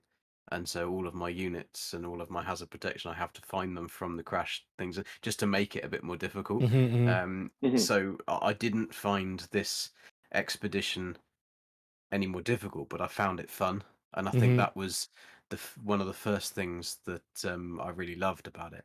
I mean, the one thing that I would like to see is to be able to replay all the expeditions as just another game mode, but to be able to just choose which mode you want to play it on, because I think some of Hmm. them would actually be really difficult to play on proper permadeath mode. Mm-hmm. I think they really would be hard, especially the one with the sandworms. I think that would be a Mm-hmm. tricky one to play on perma. Yep. Um, Yes, yeah, or the one where you had to fix your ship with Yeah, the one you components were that stuck on the we're planets. not yes, familiar with. Yeah, yeah, that I really liked that one because Mm-hmm. it really focused on being able to get your ship off the ground. And you may remember this, but when Sean was speaking in some of his previous interviews prior to the launch, or of the game, he really toted of starting off in the dumps where you had nothing, and the first ship that you get was a piece of junk shuttle, and you had to work and earn your way up to, a better ship, and so on and so forth. And I like the aspect of the survival aspect of having to really work to get your ship fixed. And it's for a lot of people who have played this game, it's like second nature when you're leaping from galaxy to galaxy. Is the repairing of your ship and your items, to get off the ground and get going again. It was very easy to just carry those products on you on hand and just like click click click, ship is fixed, off we go. But in that game mode, not so. You really had to work to get those things, and Mm-hmm. I really appreciated that part of the game. I think one of the things with the original game as well is with the different ships that they all did different things and they were for different purposes. Uh-huh. And I think that Hmm. did get lost a bit. And when they just made everything, you could make them all the expandable sizes and Yes, everything. And I yeah, yeah. think that they should make the different ships different and make the shuttles really cheap so you Mm-hmm. can have a decent shuttle, but it is your first ship. But Mm-hmm. then make the other ships and S-class ships even more expensive, because I mean most people, once you've been playing for a little bit, you visited somebody's farm, you can buy any ship you want. Mm. So there's no excitement of getting that ship other than trying to find that S-class. Mm. But even then, I mean, if one flies in, you've got the units, you can just buy it, and there's nothing that doesn't feel like you've earned it. Yeah, And I yeah. think that's an element they could probably bring into ship customization, a way that you could customize your ship, but it would cost you a lot, or it would be costing you a difficult item to obtain, or you'd have to do so many different Mm-hmm, mm-hmm. runs for a pirates or something to be able to get a certain item to get. But again, it kind of makes the game more grindy, and that's again something that the mass don't want. So it's unlikely we would ever see any of these things, even though it's probably what HG would probably quite like to do. I I don't. always like the limited slots that you would get on the various different ships. Some were 19, some were 29 and 38. Mm. I always found that to be something they should have kept within the game instead of the ability to max slot every ship in your inventory that you can own. It that allowed for what you were saying, individual types of ships, which were somewhere more specified or specific to certain tasks. A hauler, 48 slots, a fighter, maximum of 38, but only if you had one of those heavy tier 3 ships. And then others that were lighter and didn't have the capacity or cargo capacity. I actually really enjoyed that Mm. component of the game, and I think it allowed for individuality and the specialization of ships that you had in your inventory. Um, I think one Beebs, thing what are that's your always thoughts? sorry. No, go ahead. I was just going to say a very quick point that they've constantly increased your storage capacities on ships, but they've never increased your tech holding, or they can increase it a little bit. But that Hmm. kind of, to me, has never made sense. Is that why do you need so much storage? Like, you don't need that much storage to carry everything, but you do really, or you could really do with being able to upgrade your tech slots so you can kit out your ship really well. Because I think it's really annoying having to have the tech stuff in the normal inventory space, and it's kind of it irritates me in a way. I'd like to be able to have that all in tech Mm. space, um, even But if the slots were much more expensive. I think it would be nice that they it's still that you would be able to upgrade your ship. For example, you say I can buy more slots, but for example, the Explorer doesn't have that much slots as the hauler. For example, you cannot upgrade to the max that high as an hauler. And I think it might be interesting to have also like technology slots that are dedicated. So that way you could, for example, an Explorer could boost more your warp drive, but it's not that great for battling, so you cannot really upgrade your weapons that much on an Explorer. I think it would be nice to actually have focused and dedicated technology slots that you can kind of use on upgrade to just focus on that aspect of the starship. Yeah, I think that's a really good idea, and it's almost like what it used to be. And I know on most of my saves, I have it like that. I have a shuttle that's an S class just for slow flying to try and find things like minor settlements and stuff. And then I have the Explorer that has maximum hyperdrive, and that's what I use it for. And then I just call Yeah, my freighter in and then swap over ships. I mean, or go into the anomaly and swap over ships. yeah. They've used the statistics portion of the ships to try and specialize, one ship to another. Mm-hmm. For example, an Explorer does have a greater distance than your average fighter or hauler for warping, but not so much with shields or for fighting.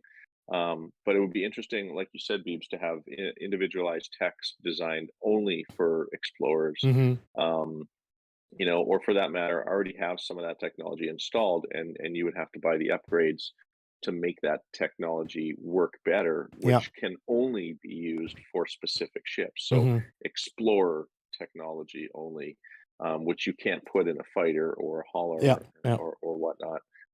That would make for some really interesting Mm-hmm. specialization of the ships. And I too, GG, I have specific ships which I use for some for warping, some for everyday flying around, others for fighting. You know, I guess we all play the game a little bit differently, but when it comes down to it, we like to have that organization of having specific ships for certain things. And that really appeals to me and my generation of having that specific need for a specific thing to be, segregated for one task only. Mm, yeah. So I'm trying to find a comfortable. I'm hot here, by the way, so I'm trying to find a better spot in the fan. I'm watching you squirm there on camera there, Beebs. Uh, you see, I'm It's starting getting to a get a little little bit bit warm in there. pinkish on my face. You're sitting too Almo- close to the fire. You need to sit over oh, Mr. G again. I'm as good as done, guys. I'm as good as done. What they call again? Pitch. Put the fork in me. I'm done. What's the word again? This is saying as well. Stick a fork in it, you're Yeah. done. That's right.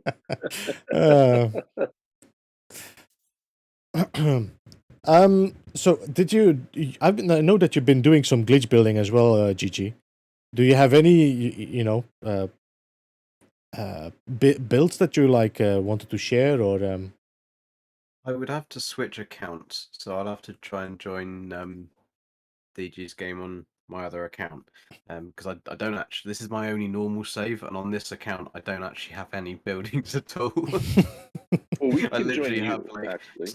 I have original stasis farms that I visited earlier. I thought I could actually show them that, and it's all the terrain has kind of overgrown it. The pipes are no longer there. I was thinking, oh great, this is going to be crap. So yeah, I've got on my other account I can which I don't have a normal save for, hence I couldn't join the lobby in that. I can show you something. One's very we can silly, join which your some game. people have seen before, but Mhm. so if I'll get up Wait. and I'll say goodbye on this Wait, character then. is this Alright. your character, or do you have to go to your other's account? I'll have to go to my other account. Okay, all right. I should be able to join your game. Yeah, on that I think we account, can. and I then can you join definitely. me. Yeah. Yeah. Okay. Right. Well, I'll get up and. All right. So we'll go and check out one of your bases. I get the right That little button Gex is here. hilarious. So you got up. Bye. See you in a bit. Oh, he was waving, Perfect, but- perfect golden cake. There you go. He He's- was waving. Definitely not humble at all. All right. All right. So Gigi, just let me I'll, know give when him you're a there, so we can jump out and then join you. Yeah, we'll do. So, By the way- Beebs, an exciting week with all the expeditions and so on. You were saying you've done it about 25 times now. Yes. When are you going to start doing the actual speed runs? I know you guys have all been preparing for it. When is there a date in mind? The plan was to do it when we have the. I cannot see it here. I think no. The plan was to do it when we hit the 5th milestone. But that might take quite some time still. So we'll have to see. Okay, so when the X-class tech, I think. Actually, gets when the introduced? last one is done, that's the 5th tier, and that's quite a long one. And because we wanted to do kind of this speed run, so everybody would be equal. There would be no like, I've been doing it on the C class and you have been doing it in the S class, so your time is better because of that. So we kind of just wanted to make it equal for everybody, and everybody's running with the same, kind of possibilities. The problem is that this might take quite some time to get there, because we are still only halfway. I think tier 4 is going to be halfway. Could take some time. Yeah, we just got to S class, I think, just the other day. Yeah. Which definitely makes things easier when you're doing the this particular expedition mode. I started a little bit later than some of the others. I started when it was B class, and over the course of me completing it, turned into an A class, and now it's S. And I've yet to start my next one, which I'm hoping to get started with this weekend. But usually I blast through them pretty quick and knock off 3 accounts in no time. But this time around, I've been a little bit busy in life and trying to take care of a few things before I spend time to play the game. So I'm a little bit slower and very thankful that they've given us 6 weeks to do it because I've got 3 accounts to try and do. But it's I mean, I know that a lot of people are struggling with this because it's totally new. If you die and you know, the permadeath is definitely punishing. But once you get it and once you know how to play it and how to stay safe, you can get it out quickly. You can really quickly get done with one expedition. There's help out there. Yeah. For those who are having a difficult time, there is help, and it does make a difference. I know myself. I've built a couple of bases and publicized them to try and aid some travelers who are not really into the whole permadeath, experience. And they do make it easier. You don't have to get your hands dirty if you don't want to, but the option is there. Whether or not you choose to go to some of these farms or these bases that have been built to aid your efforts in the quest. It's the community is such a great thing because as you're on these planets and these planets are all shared with everybody, and you see so many bases. There are so many bases out there, and they're all there to help people build these bases to help other travelers. Mm-hmm. And if you're having a tough time, use these bases, guys. Honestly, scan around, see something that sort of fits what you're looking for, whether it's a sentinel pillar, or a farm that's got lots of nip nip or something to that effect. I know one of the things that really made a difference to a lot of people was I put a base on the fourth anchor point, and for those of you who have played the expeditions, that's one of the hardest anchor points because of the sentinel presence. Mm-hmm. There is just absolutely nuts. But if you can shut down the sentinel forces with a pillar, it takes that aspect out of the game. Yeah. And you can go about your business and enjoy doing what you want to enjoy doing. And not only that, but by shutting down a sentinel pillar adds to your tally of vanquishing sentinels. I think Mm-hmm. what 20 we need to Yes, you need get to rid kill of. 20. So yeah, that you don't even have to get your hands dirty with killing sentinels if you don't want to. But the challenge is there, right? So Mm-hmm. I mean, it's up to the user and how they want to play the game. And the community is really good about offering help in all kinds of different ways. It's one of the things I love about the community is everybody wants to help. Everybody wants to, add something, contribute in some way, and I really respect what everybody tries to do to offer some form of help, whatever it may be. And Guys, we should be expecting I'm people. here. All right. Okay. Yeah, I'm ready. You can jump in, come to me. Everything should be. All right, I'm joining you now. This is a permadeath save. I'm pretty sure. This is just survival. This one. This one is survival. Okay. Yeah. Perfect, because I don't have to change accounts Cool. for I this can one. see Beebs has come in. If you come to my player marker, not my ship marker. Okay. And I can see you as well, DG. Yeah, I just joined. I have not played my survival in a while. This is day one when survival was introduced in the game years ago.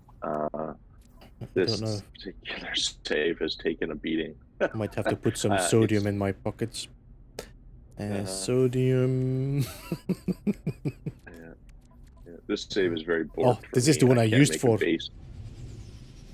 This is my survival I used for a guide about chlorine. Yeah, I think you've built something. It might be on this system as well. Is this the snow globe build, maybe? Yeah, I think so. I think it's just snow globe. Yeah, Swishmasville? That sounds very familiar. Yeah. It was Zane's Christmas build at once. But it was just because you said about Baby Shark. Well, I've not done Baby Shark, but I did do another a Disney style character. So I don't know. Oh, if you've seen yes. I remember what you did. Yeah. This was built before real like the new glitch building. This was hard glitch building. That was the old sphere technique. this was the old sphere technique, and trying to get them to interlink and trying to get all the other things and to work was, especially to look like the character he's meant to look like, which I think I got him pretty damn good. Just gonna take some of these here. Yeah, you've done a really good job with this particular one, and yes, it was not easy making a sphere this way. I remember the old method of using the Let it cubes. go, let it go. Yeah, so the theme I think was just a Christmas. I can't remember what it was. I think it was just a Christmas build, wasn't it? So Yeah, it I was thought, well, Christmas. I'm gonna have to do Olaf the snowman from Frozen, and I like what you did with the buttons. That's fantastic. they were one of my favourite parts, I think. Come on, you can make it. Oh, we're gonna run out of jetpack. I think one of the Well, this hardest one's gonna things to hurt. get to work was his nose and his face to get the eyes right, and No beeps, no. Okay. Let it go. Let it go. yeah, please don't die falling off it. Yeah, I'm trying to get my jetpack to charge up. This is definitely not my best character for this. It's just a shame, really, you can't really see the build when it's up close. You need to kind of just go out in camera mode, but it's Yeah, you need to step back a little ways. It's a big yeah, build. and then you can see the hands and you can see his hair and his eyes And the carrot nose. and the carrot nose, and that was That's all done right. from the free placing wire off something Uh-huh. else, so that's why it's a little bit wonky. But yeah, trying to glitch build those pipes and stuff was pretty tricky back in the day. But as you can tell, I don't do the kind of like normal and anything normal and sensible. Everything has to be a bit stupid, and Well, if you're not having fun, it's not worth it. That's what I always say.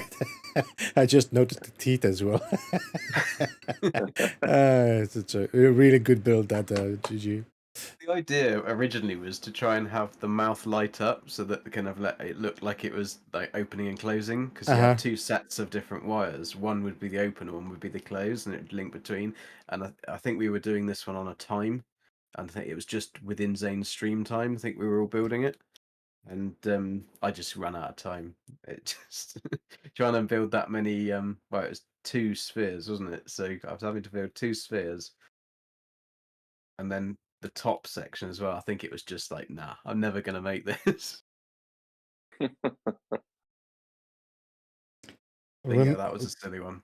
There is a teleporter in the base. I see it.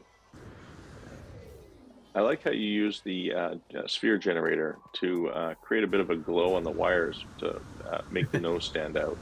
Wires sometimes are really difficult to make them stand out unless it's like dark out or a really dark atmosphere. But you did a really good job by using that sphere generator to create that glow. I think wires would be one of the things I'd really like to be able to change the color of, and actually have them as almost like having string. Whether we could have string in the Yes, game or something. yes, definitely. I don't think I'm Right. going to be able to get up here. Nope. As a new character, you might not be able to. No, this is my character I used for a tutorial about chlorine market crashing. Oh, yes, I do remember that tutorial. Let's see. So how do we get to the teleporter? Where's that? And you'll have to drop down into the base of it, but there, if you go just behind his feet, there is a cutout in the ground. See if I can that you buy should something. just be able to. Oh, in the ground. Okay, I'm up Yeah, here. it's on, so on let me come the down. actual base of the. I don't have any. Oh, I see it. Beeps just getting some X-class tech quickly. I cannot because There I don't we have go. any nanas. F it. Do I have any? I got some. I don't know. You if cannot I- give nanites. No, well, I can give you this. I got some stuff I can give you, but I don't know if that'll help you much. I have a whole ton of this salvage glass. Oh yeah, maybe that might actually help. Yeah. Yeah, I've got some here. Let me find you and give you some stuff. That might I'm help you out. I'm stuck on under the chin. taking one on the chin. Let me hold on over Yeah, here. fortunately you can't see the buried carrot and the 2 potatoes. Why do I have two life supports? Let's take this out of my ship and pass this over to you. I have 2 life support. That's a bug. Yeah, we can give you some more. I've got lots of it. There. Let me come back over to you. I think I might have to join this next time with permanent. It might be I have a better permanent Nope. save. I think we lost Golden Gek. It says he left the system, so he I've may left have the system, crashed. but I haven't crashed. I've just gone to a different Different base. base to see if. Beebs, where did you go? Are you still up there? I'm stuck at the biodome on the bottom here.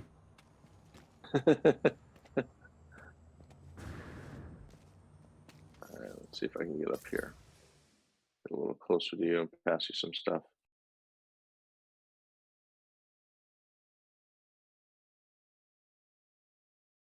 I like how you layered the floors up throughout the build here, where you can work your way up to the top. It's kind of a nice touch inside here, GG. All Thanks. right, let's see. I don't even know where the Uh, teleporter is. Yeah, you can come. You should be able to come to me where I am now because this is quite a cool build. Yeah,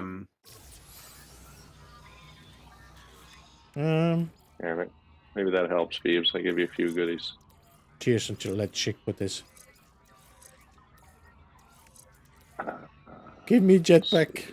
That's all I need. Sprint, fuel efficiency, core In health. multiplayer, can you teleport to the base I'm at the moment, even if you don't have it as a base? I can't go to the No, anomaly. I think we have to go to the anomaly, and I need to disengage delay lapse here. There, go away, Something delay is lapse. definitely Get right away. broken with my jetpack here. I have a double jetpack. I have double hazard protection and double life support. That's weird. Yeah, I seem I Bit of a might be bug. able to live a little bit longer. Whee!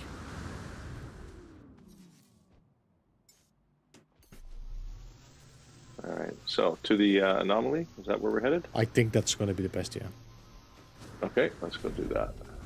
This is a kind of interesting base because I built it before they did all the changes, and the planet changed to a swamp, so it isn't as pretty as it used to look like.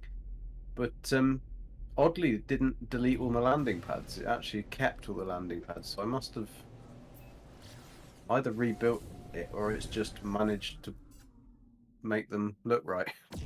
I wonder if my base is actually showing up here. I don't know, because this was built on a PS4.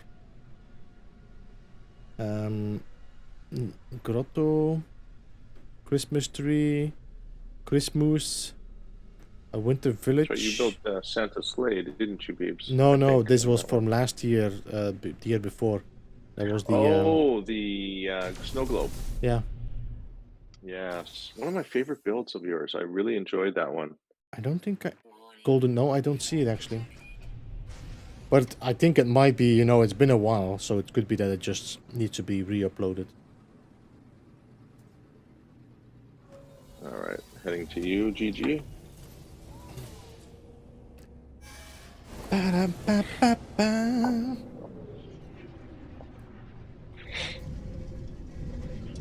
Interestingly, this stasis device farm has actually got everything's working as well.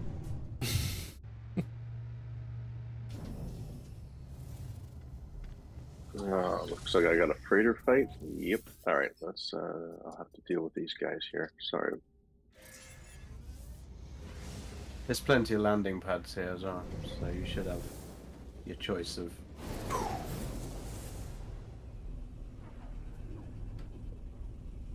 Doing some interplanetary warping. Or is it intergalactic? I don't know. There's a double freighter battle here. Is there? That's too funny. I don't think I'm going to survive this though.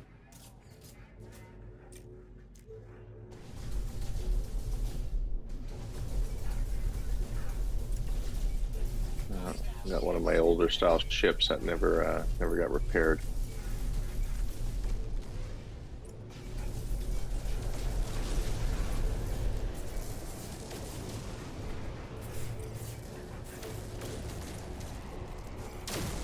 I think we're just about done here. You want a piece of me?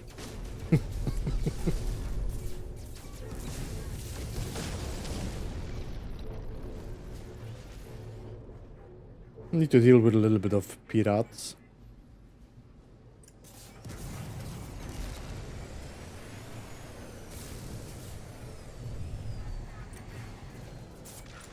All right, I think that'll do it. Yep. All right. I don't need to land here. How can you still survive this, you stupid...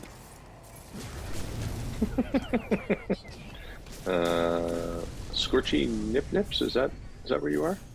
I don't know. I'm not on Scorchy on the Nip Nips. No, I'm on Pleasant on the Nip Nips. Okay.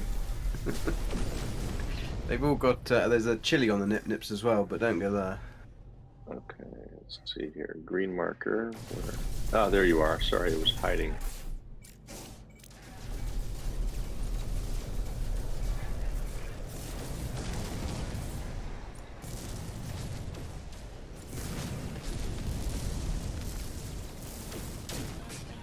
All right.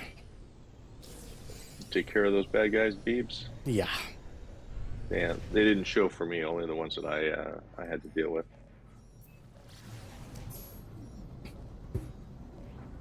The notorious Beeblebum. Ah, I didn't know that I had that title.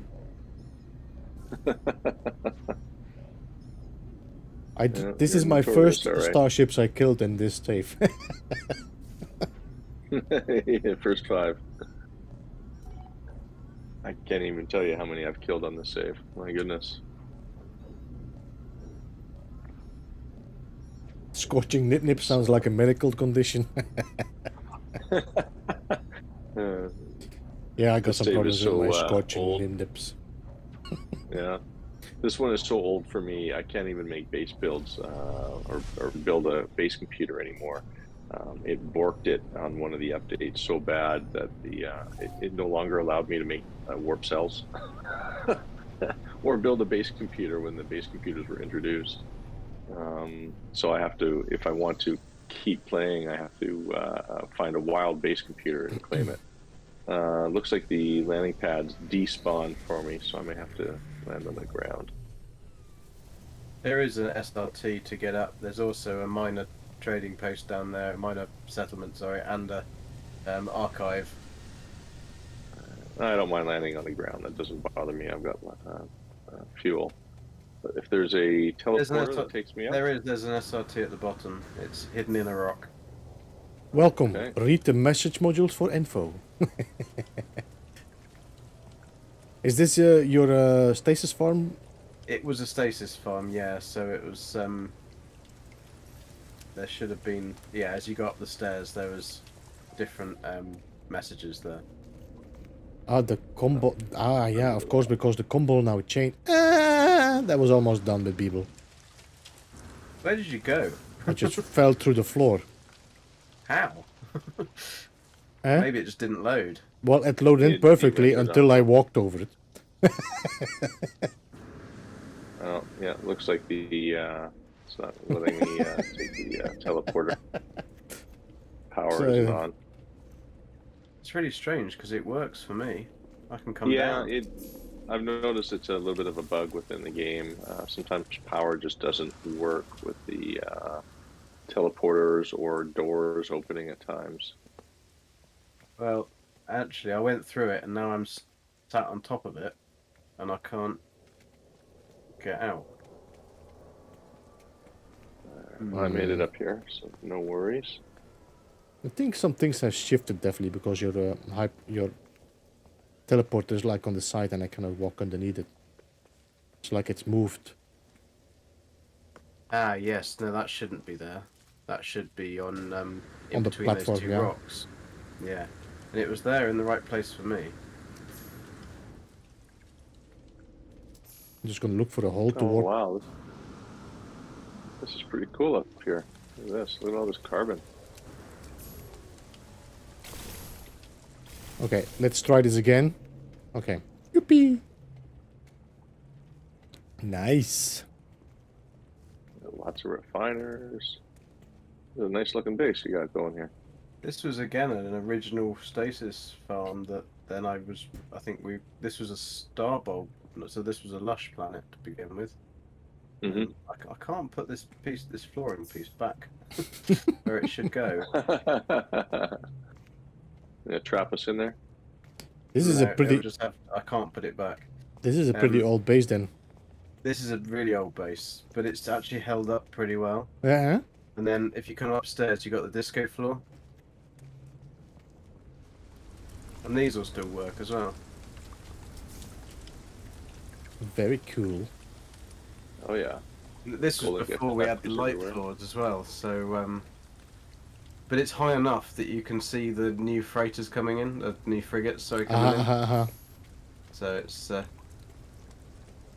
have a horrible feeling they might fly through us. I don't see them, by the way. Yeah. So Oh, you don't see them. they don't seem to be shared, at least not for now. Have you got the coloured lights up in the ceiling? Wait, did you just got a an archive next to you as well? Yeah. Yeah. I mean, that has to be lucky because you built this before, way before. Yeah, yeah. The archive just appeared there, and there's also a drop pod that appeared right underneath as well. Oh yeah, you can see the lights. That's a stroke of luck, eh? Yeah, it was weird because this was a beautiful planet. Now it's not such a beautiful planet. Also, I'm a little surprised how it can have nitrogen because it wouldn't have nitrogen now. But it still works. So it's still mining nitrogen while there's no more Yeah. nitrogen. So it's a Very little cool. odd.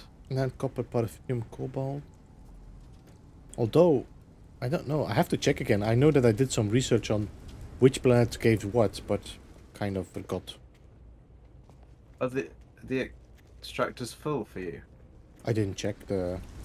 I They think were this empty is for me. this is oxygen. Yes, Oh, they were 25,000. empty for you. That's interesting.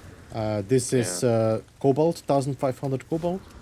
Yeah, because they're all This full is for me as well. 6,500 paraffinium, and this is Keep in mind, this is a 64,000 port save. nitrogen. I think. So yeah, no. What works for you might not work for me simply because this save is very borked. Like I said, I can no longer build base computers with warp cells and Right. so yeah, it exists, but in a strange way because half the stuff doesn't really work so much anymore, and I just don't have it in me to wipe away 1,600 hours of gameplay for a save. I explored Amino Hub. I discovered more than half of it with this save, honestly. I've got a lot of game time on this one. So I keep this save for nostalgic reasons. Sadly enough, I had to delete my original OG character save, which had a very similar amount of time, almost 2,000 hours, so that I could play the expeditions. Because they hadn't introduced 15 yes. slots at that time. Yeah. So I had to make a decision, which one do I delete? And since I had a couple of normal saves and only one survival, I chose to delete my OG, which was also borked. It was pretty bad. Basically abandoned way out in like the 95th galaxy or something like that. Couldn't warp anymore, couldn't do anything. It was really borked, so I just I vanquished it. But an old save for certain. I think in this particular floor it's a bit strange because if you stand on certain ones of these, you'll get the weather. So you'll have weather effects, like where I'm stood at the moment. Oh no, it's this one here. You'll be affected by the weather and you get all the clouds and everything blowing through and the rain coming in. And then other ones you won't at all. I have to don't say, feel I've been any of it, actually. here. I think here maybe. Yeah, here I have a little bit. Yeah, and there's no particular reason for that, because you've got a roof, it's got all the walls, so it's a little strange, but I blame my game save. So this is part of the stasis farm, but like this is part of the stasis farm. Yeah, the rest of the farms on the other planets, uh-huh. and they're all there. They're all working. I think you can make 25. I think 25 stasis devices from this. I think, or 20, something like that.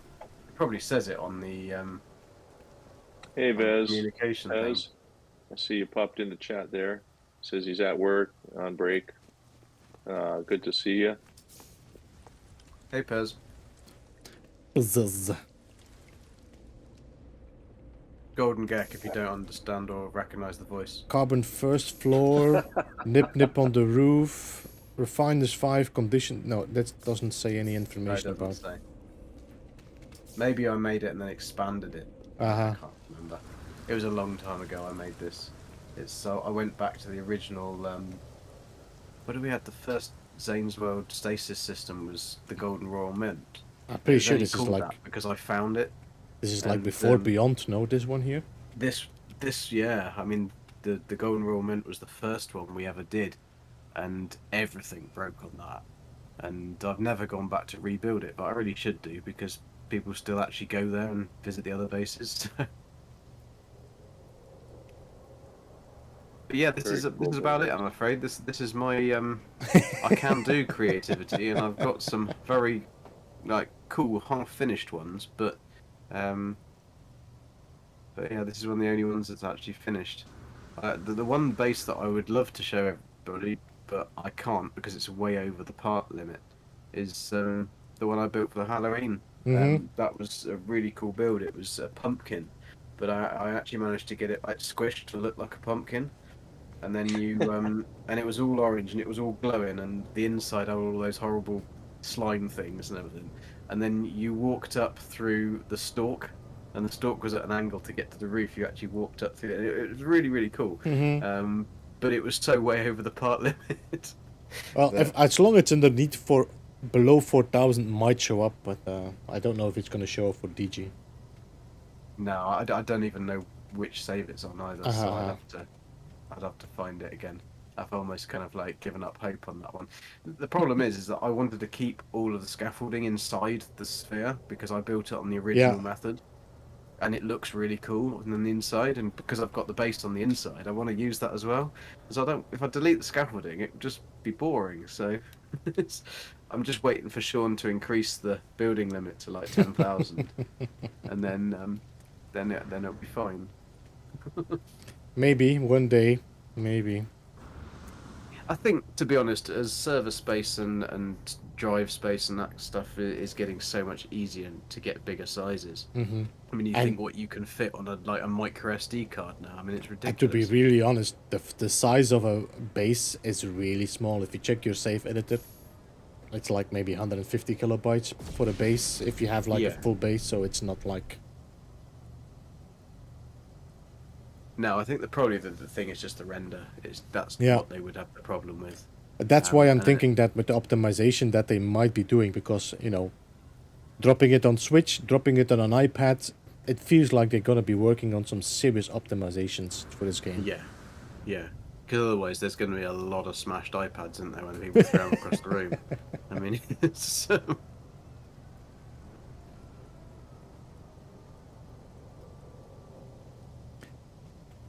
Very cool. There's Nip on the roof. I didn't see that. There is Nip on the roof, yeah.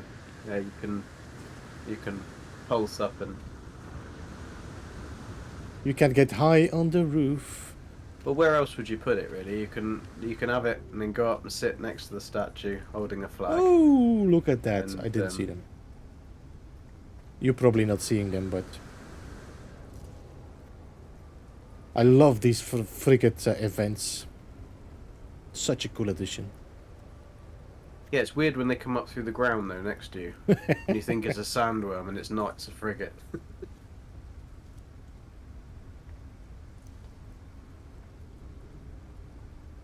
Very cool, very cool.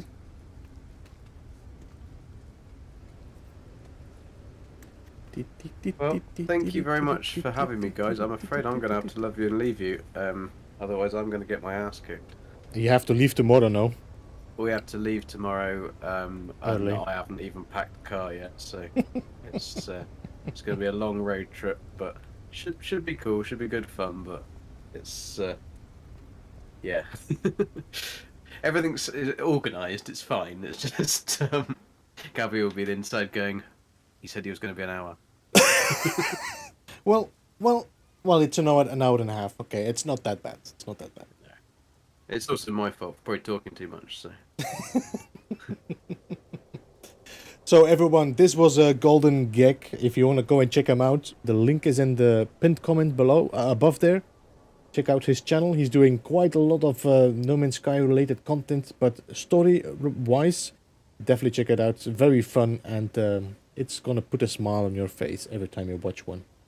Yeah, if you like silly, funny, and a bit mad, then that's the content I make. It was a real pleasure getting to know you and meeting you for the first time in game, which something I've been looking forward to for a long time. Like I said, you've been synonymous with the game upon release. Everybody knows who Golden Gek is. You've made your rounds amongst the communities and YouTube channels and so on and so forth. So it was a great pleasure meeting you and an honor. And thank you for showing us around your base and letting us get to know you. My pleasure, and likewise, DJ. Nice to finally talk to you and meet you. And the same with Beebs, although I've spoken to Beebs many times. But thank you very much for having me on. It was great to talk to you. All right. It was a wonderful pleasure.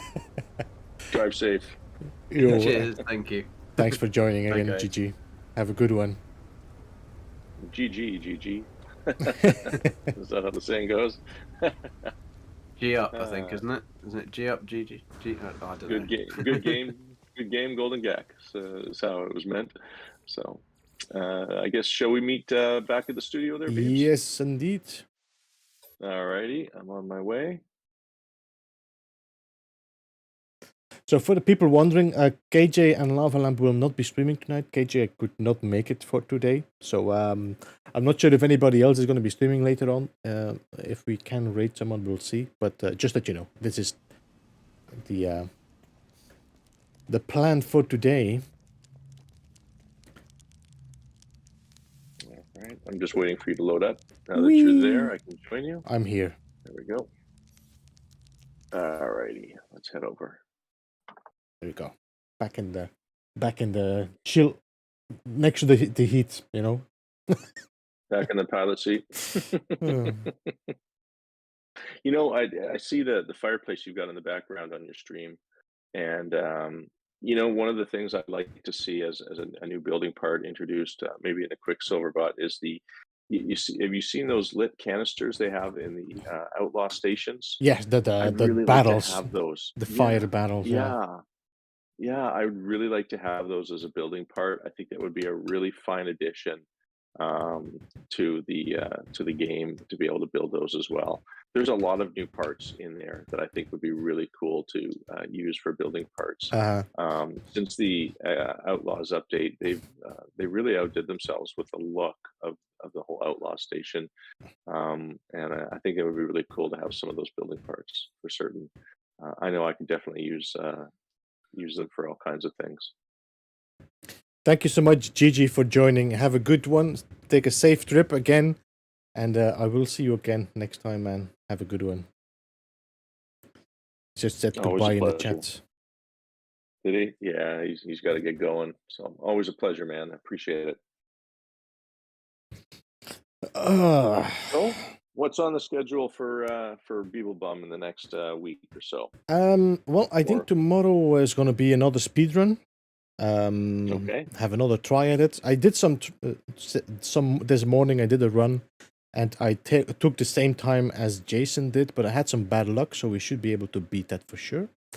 So that's the plan for tomorrow. What is the current time that you guys have been obtaining? The current time is 1 hour and 9 minutes. Wow, but fast. That's of course the save file. It's not the stream file, it's the save file, because that is going to be equal for everybody if you play it on PlayStation, Xbox, iPad. Yeah. The warping and all that thing doesn't count, so it just shows you the actual playtime, which then is easier to just everybody can join the speedrun that way. Yeah. And now, I believe you have the rules for speedruns listed in the Beeblebum Discord. Is that Yes, correct? I've been putting in a Discord, and I also have been adding some clarifications because people ask questions like, "But can I do this?" There's always people looking for loopholes, no? Yeah, yeah. A lot of people are interested in using bases and things Yeah. like that. But for a speed run, in order to be fair for everybody, I believe using other players' bases to aid your expedition progress is not Mm. allowed in this particular And challenge. yeah. So go ahead. The thing is also, this is the way we are playing it. So Jason, Zane, and myself have made these little rules up for ourselves, as in this is how we want to compete against each other. So everybody that wants to join that kind of speed run, the one that we are doing, they will have to follow the rules. But if you want to do a speed run that is not against us, then you can of course make your own rules. But it's just to make sure that everything is quite as honest and clear and pure as possible for everybody. So it's a fun way to challenge yourself and compete with some friends as well. I think it's nice, fun, friendly competition. I can't help but wonder if maybe Sean Murray and HG decided to make things a little bit tougher, just because you've been doing these speed runs at such amazing speeds. I mean, what was it? 44 minutes, I think, was the last one Zane did that you 38 guys were minutes. recording. 38 Oh my minutes. goodness, 38 minutes for an Zane is entire a monster. expedition.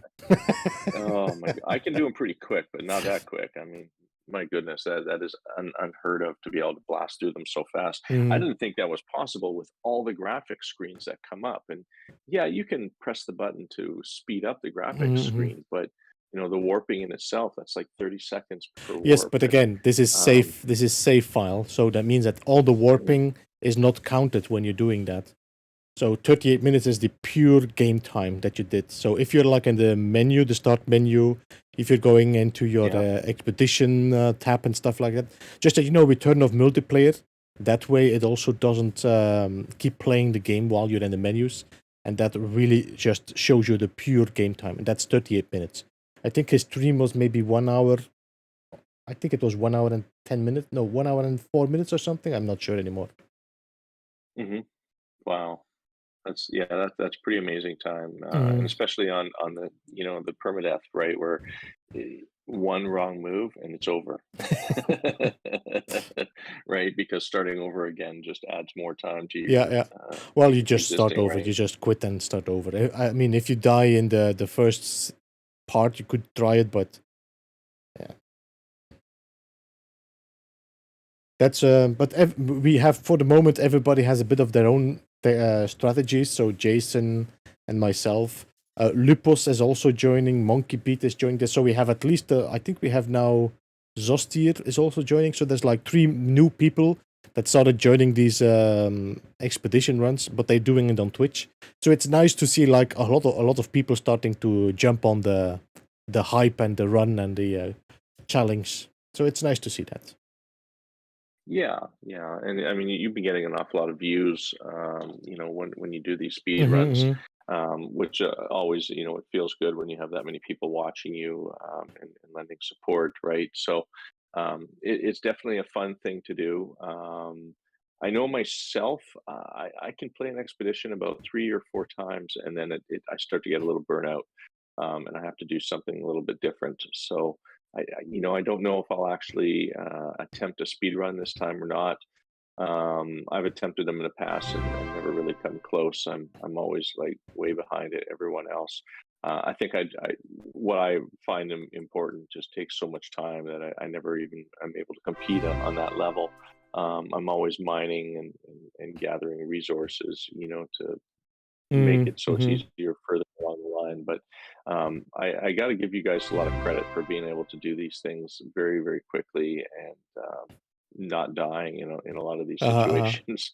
Because sometimes you're rushing through these things to get things done. It's such a fast way, and like killing sentinels, right? Like they can do a pretty good number on you if you're not paying attention. And I don't know, maybe I'm a little bit more slower and methodical in how I deal with those things, but speed is not my friend when it comes to doing these speed runs.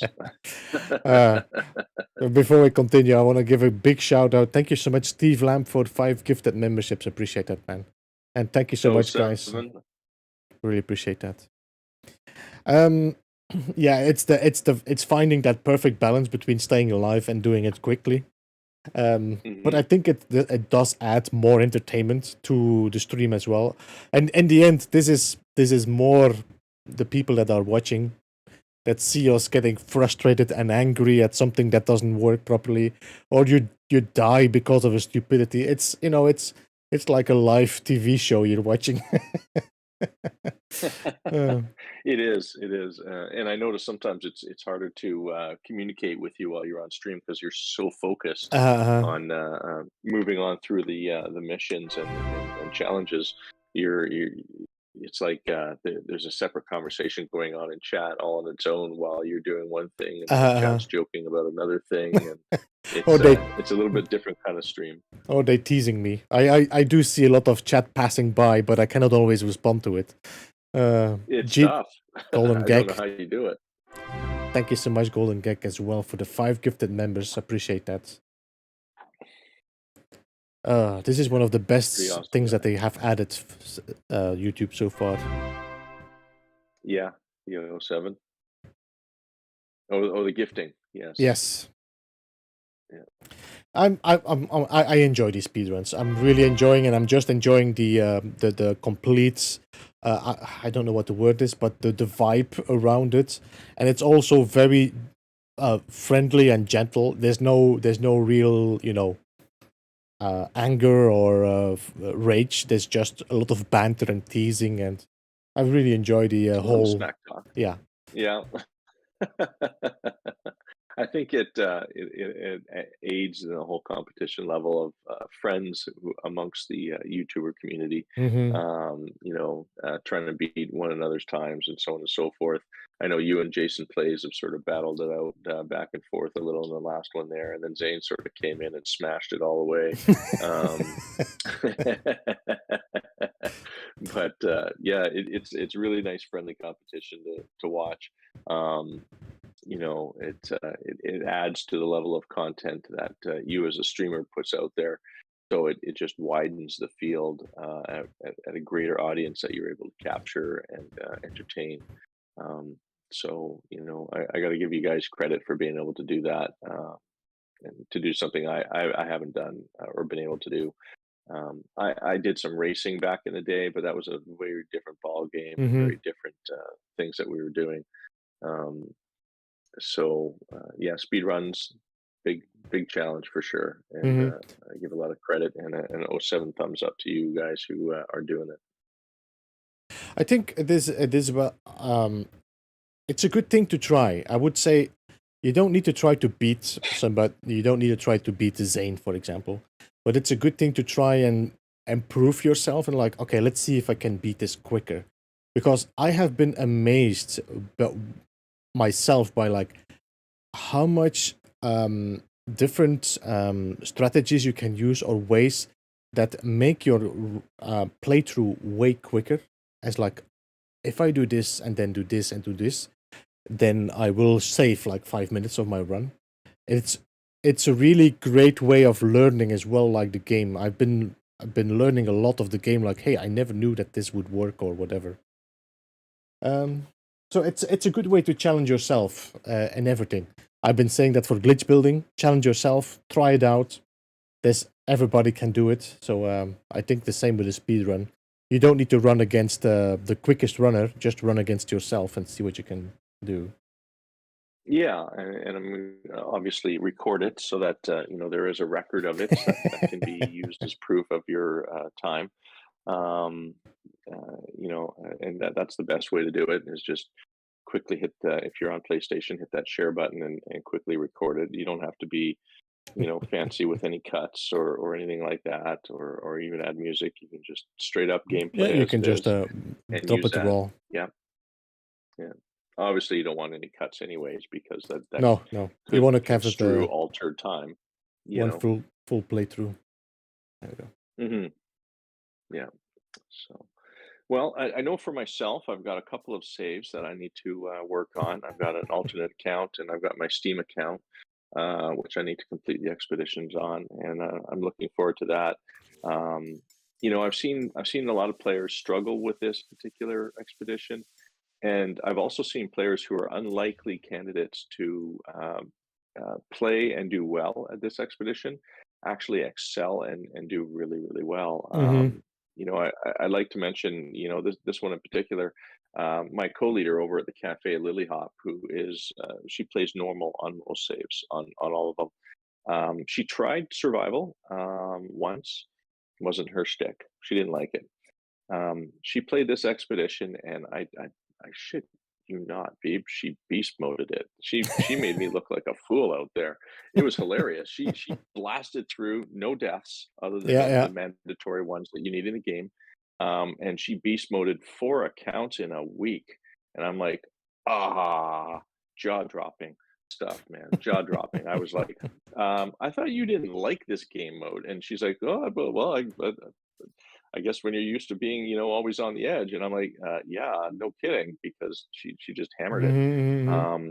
And yeah, some people are really excelling at it and doing well, and really enjoy that challenge. So kudos to a lot of those people out there who are giving it a shot and trying it out. It's a very rewarding uh, finish to this one, claiming the organic frigate. You may not find that the organic frigate itself has much of a use other than sending it out on passive missions.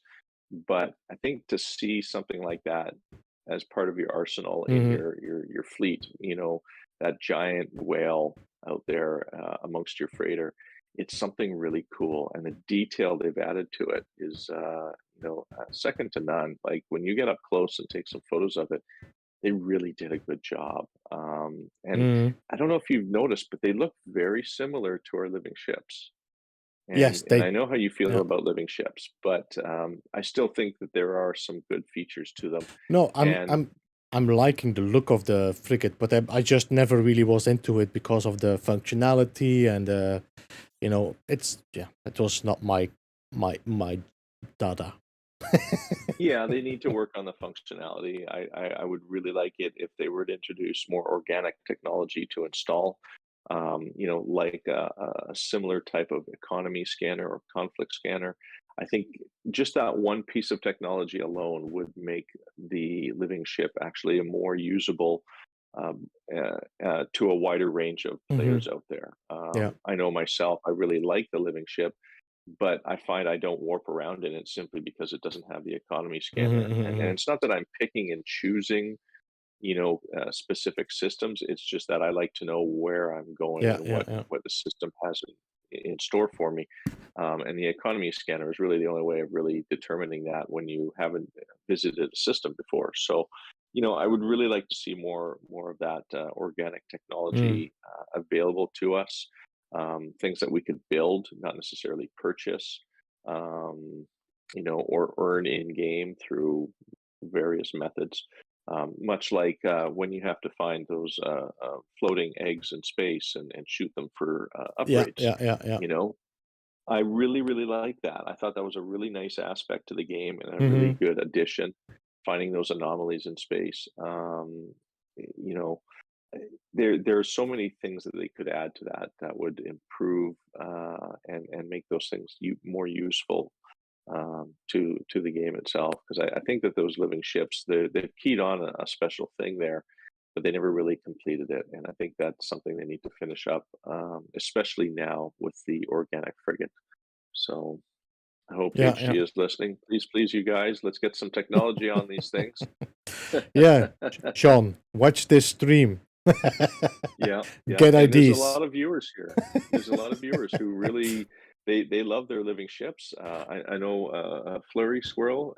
He's Uh-huh, he's a he's legend in crazy. finding He's those crazy things. about those ships. Yeah, And I think having more technology available Mm. would please him as much as it will please us, because that's something that he really enjoys doing is hunting for those ships.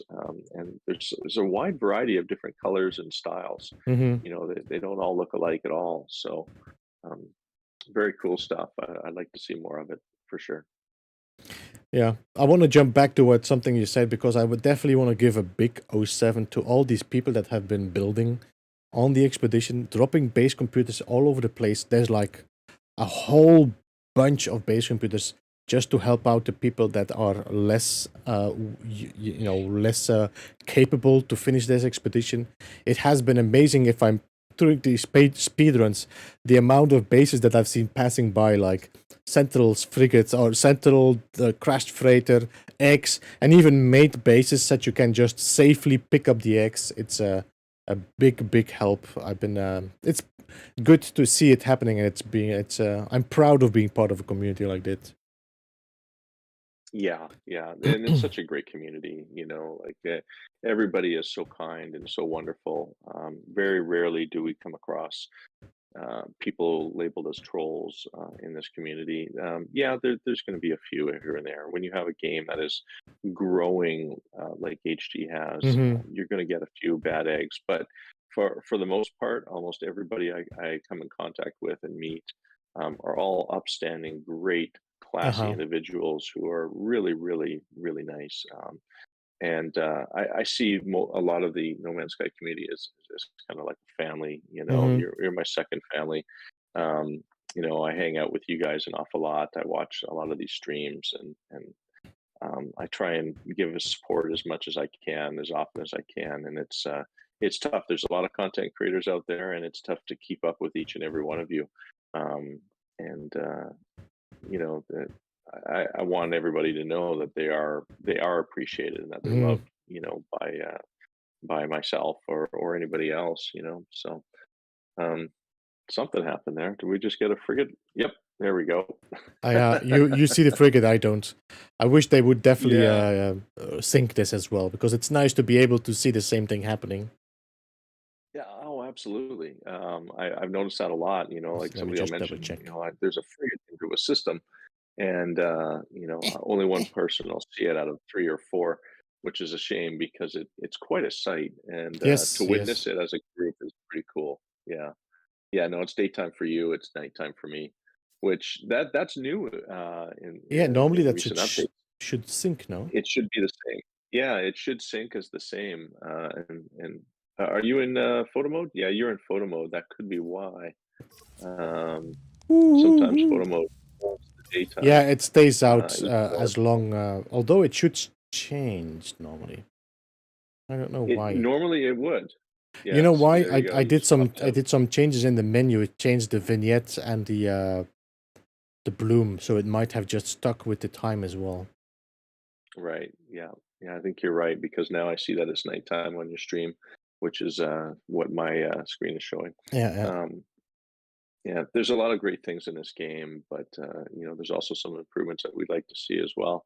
Um, and I mean, yeah, beggars can be choosers, and we can be picky all we want, but when it comes down to it, this is an amazing game, and there's a lot of really amazing people who play this game that do some great things. So in the end, I don't have anything really to complain about.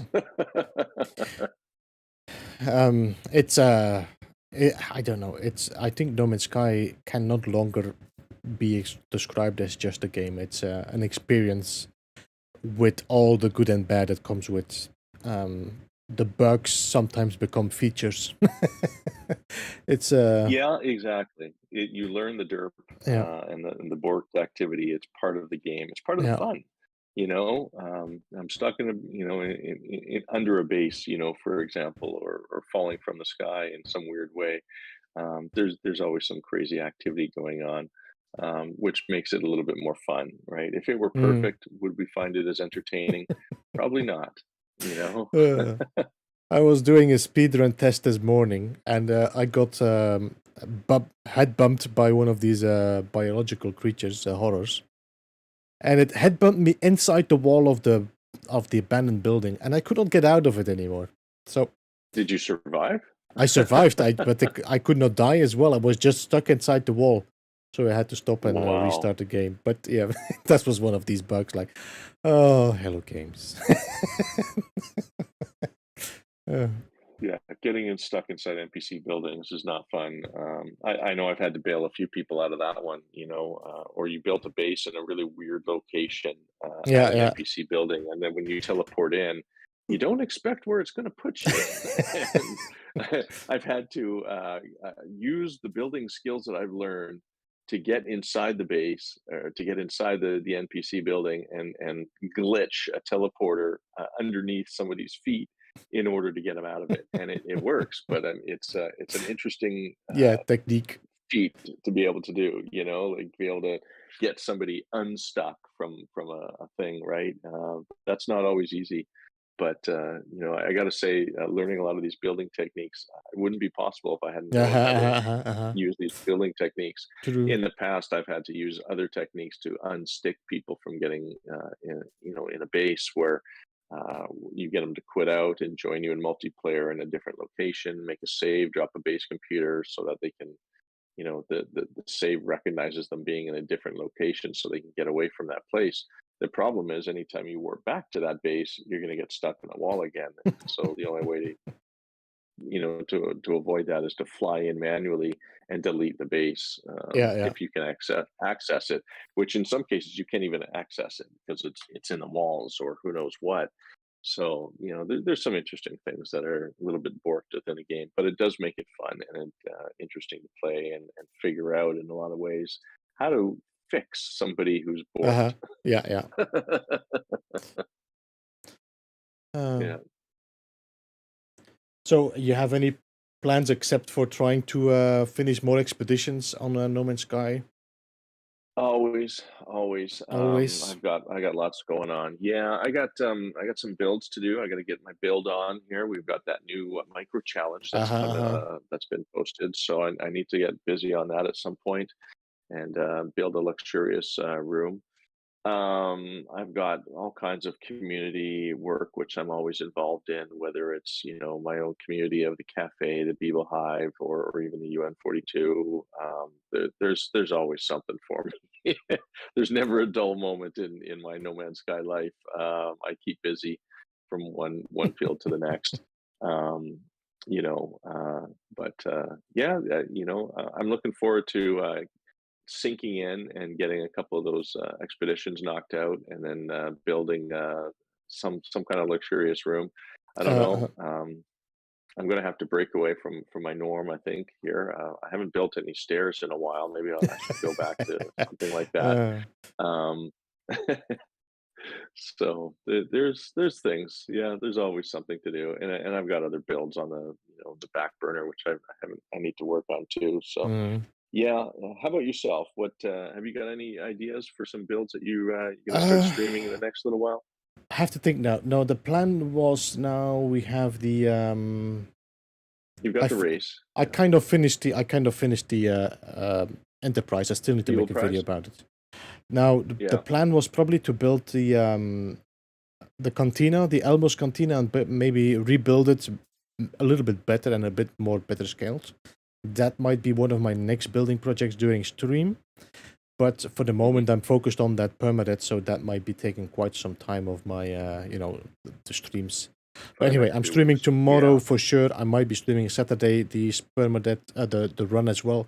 So we'll see. Depending on how good we do, if Jason beats my time again, or Zane beats the time, or somebody else, I might have to jump in again. Otherwise, I can just relax and do some building on Thursday. We'll see. Yeah. I always enjoyed your building streams, Hmm. Beebs. When I watch your building streams, I always try and learn something new each time. And it's something that I really enjoyed about watching your building streams is that there's always something that you can add to your building skill set, and by watching some of these guys who are building pros, you can learn different techniques or different ways of existing techniques you may Hmm. already know, but improving upon those, in some kind of fashion, whether or not you don't necessarily need to use a wire, or you can just use an adjacency, or just think in terms of scaffolding. Um, I learned everything I know from glitch building, from Hmm. watching you and your tutorials and learning things, on those streams. One of my favorite themes that you had in the past was I think it was Monday mornings. You had it was like Ask Beebs Yeah, or yeah. something like that, and people would ask you, how to do certain things, and you would show them really quickly how to do certain things like that. And it was almost like a speed build kind of thing where you would speed through different tutorials and Hmm. get through it. I always really enjoyed those particular ones.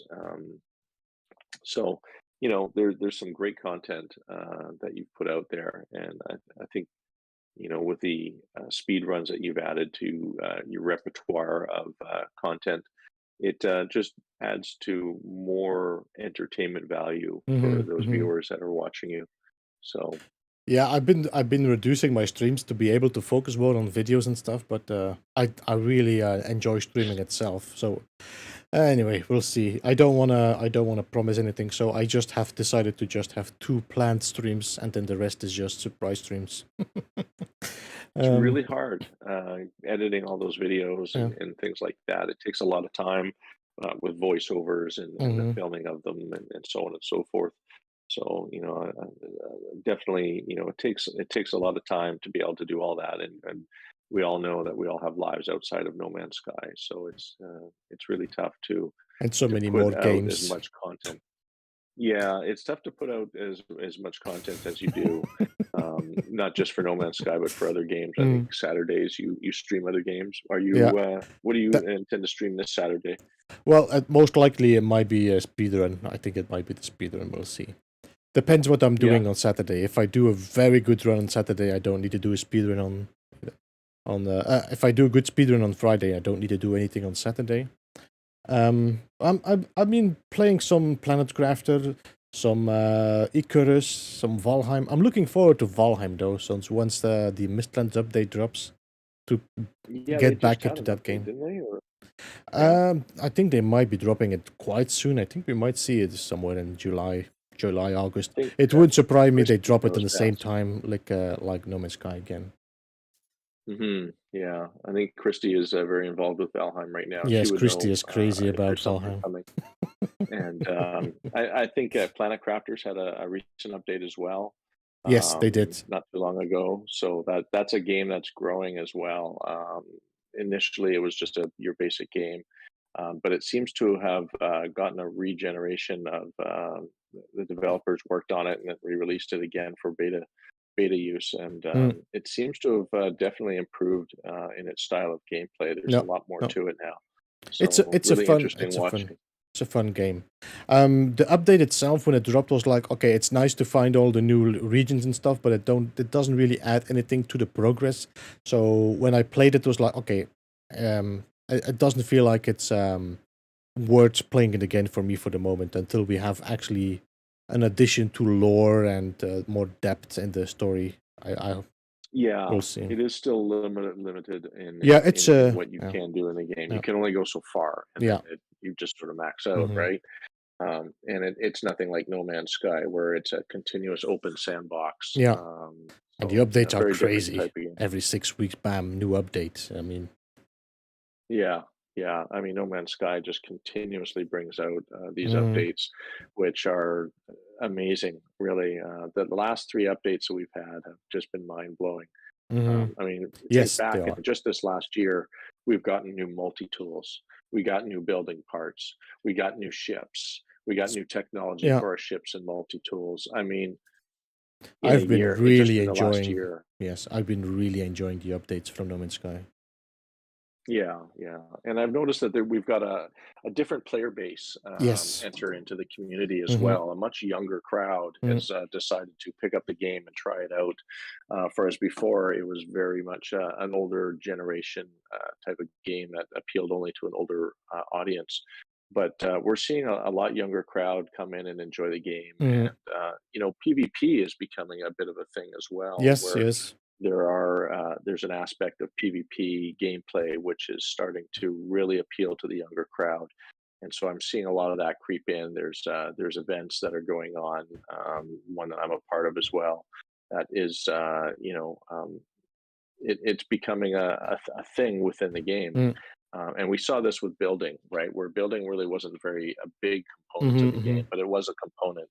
And slowly, it gained some popularity as there was some people putting some really good content out there. Yourself in that group, and so yeah, now we're starting to see PvP as a component in the game that is an Yeah. aspect all entirely on its own. And it's good to see that Mhm, there is mhm. a platform for it within the game and the game's community as well, Yeah. right? And it's all Yeah. friendly.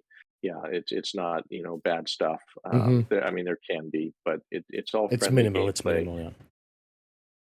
Yeah, yeah. So, and if anybody is interested in something like that, they can contact me and I can put them in touch with I people who I are think it's are Edge interested. of Extinction. Is that the one you're talking about?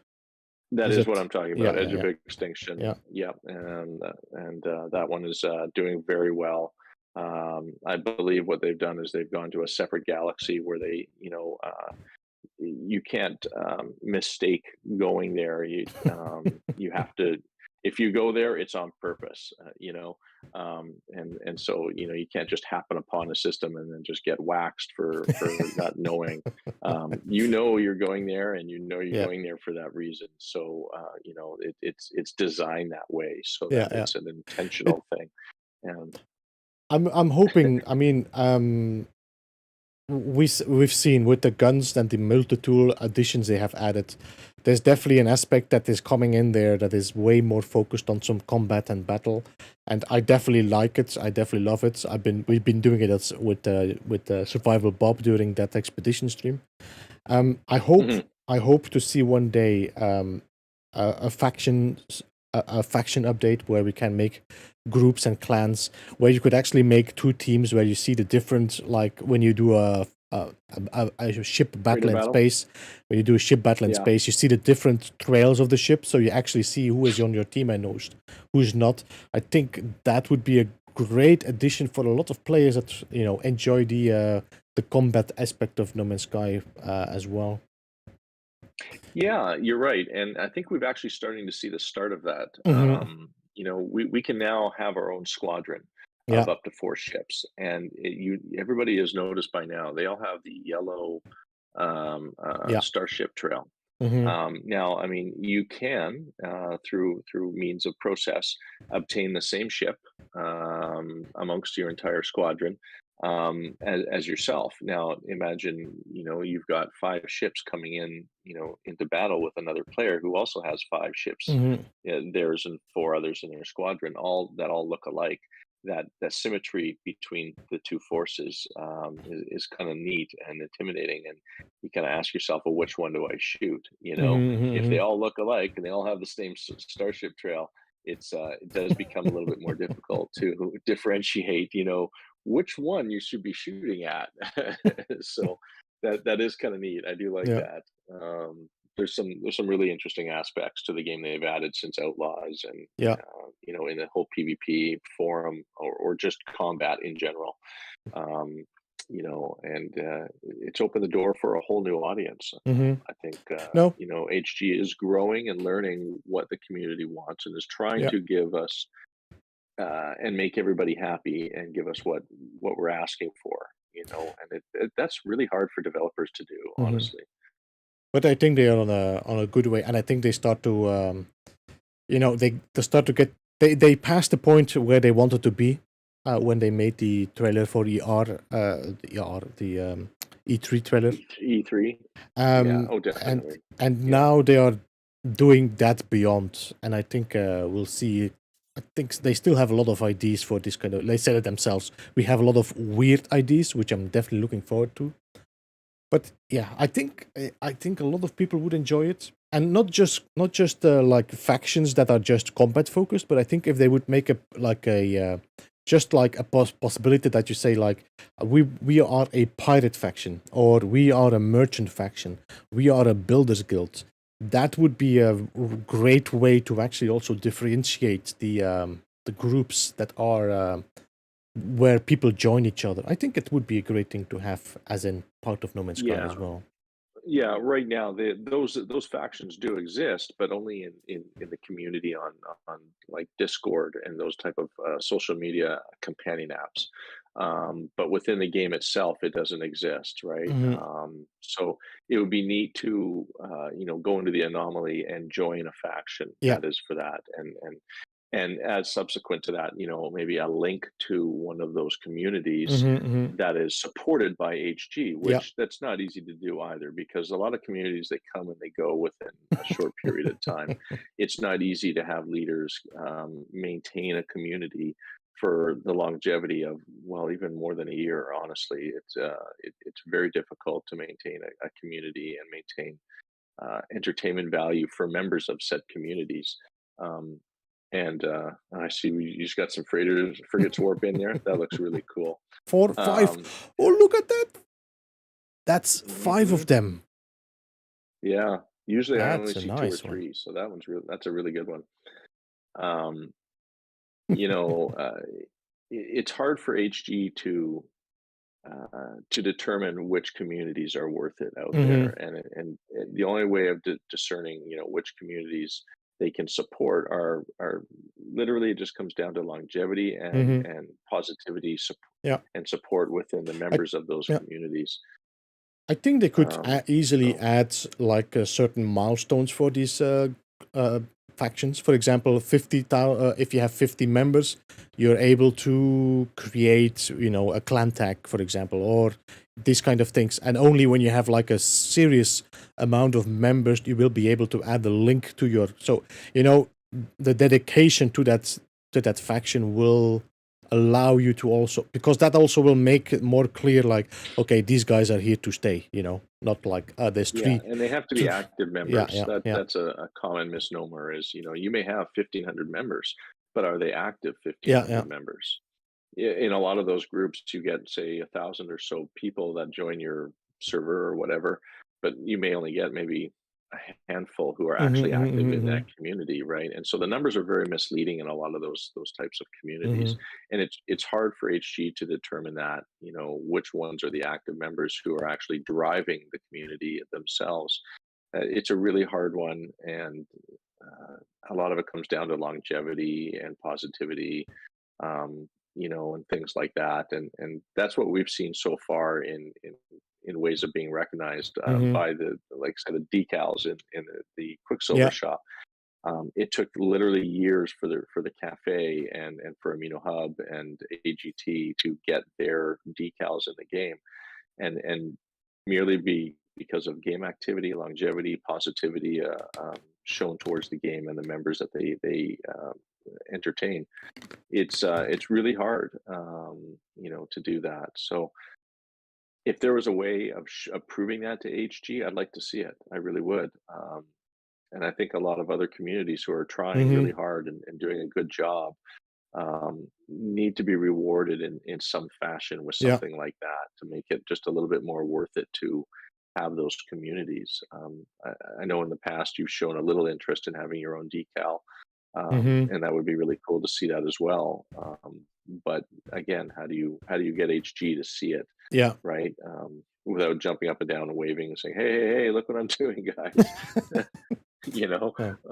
But yeah, it's a tough subject actually to discuss, and a lot of people ask that question. So, uh, any thoughts on some future builds that you might be interested in? Are you thinking some sci-fi, structure-oriented Uh, type of I've, stuff? Is there a for the picture that moment, you've seen that just turns you on? I've seen some pictures that turn me on, but not my buildings.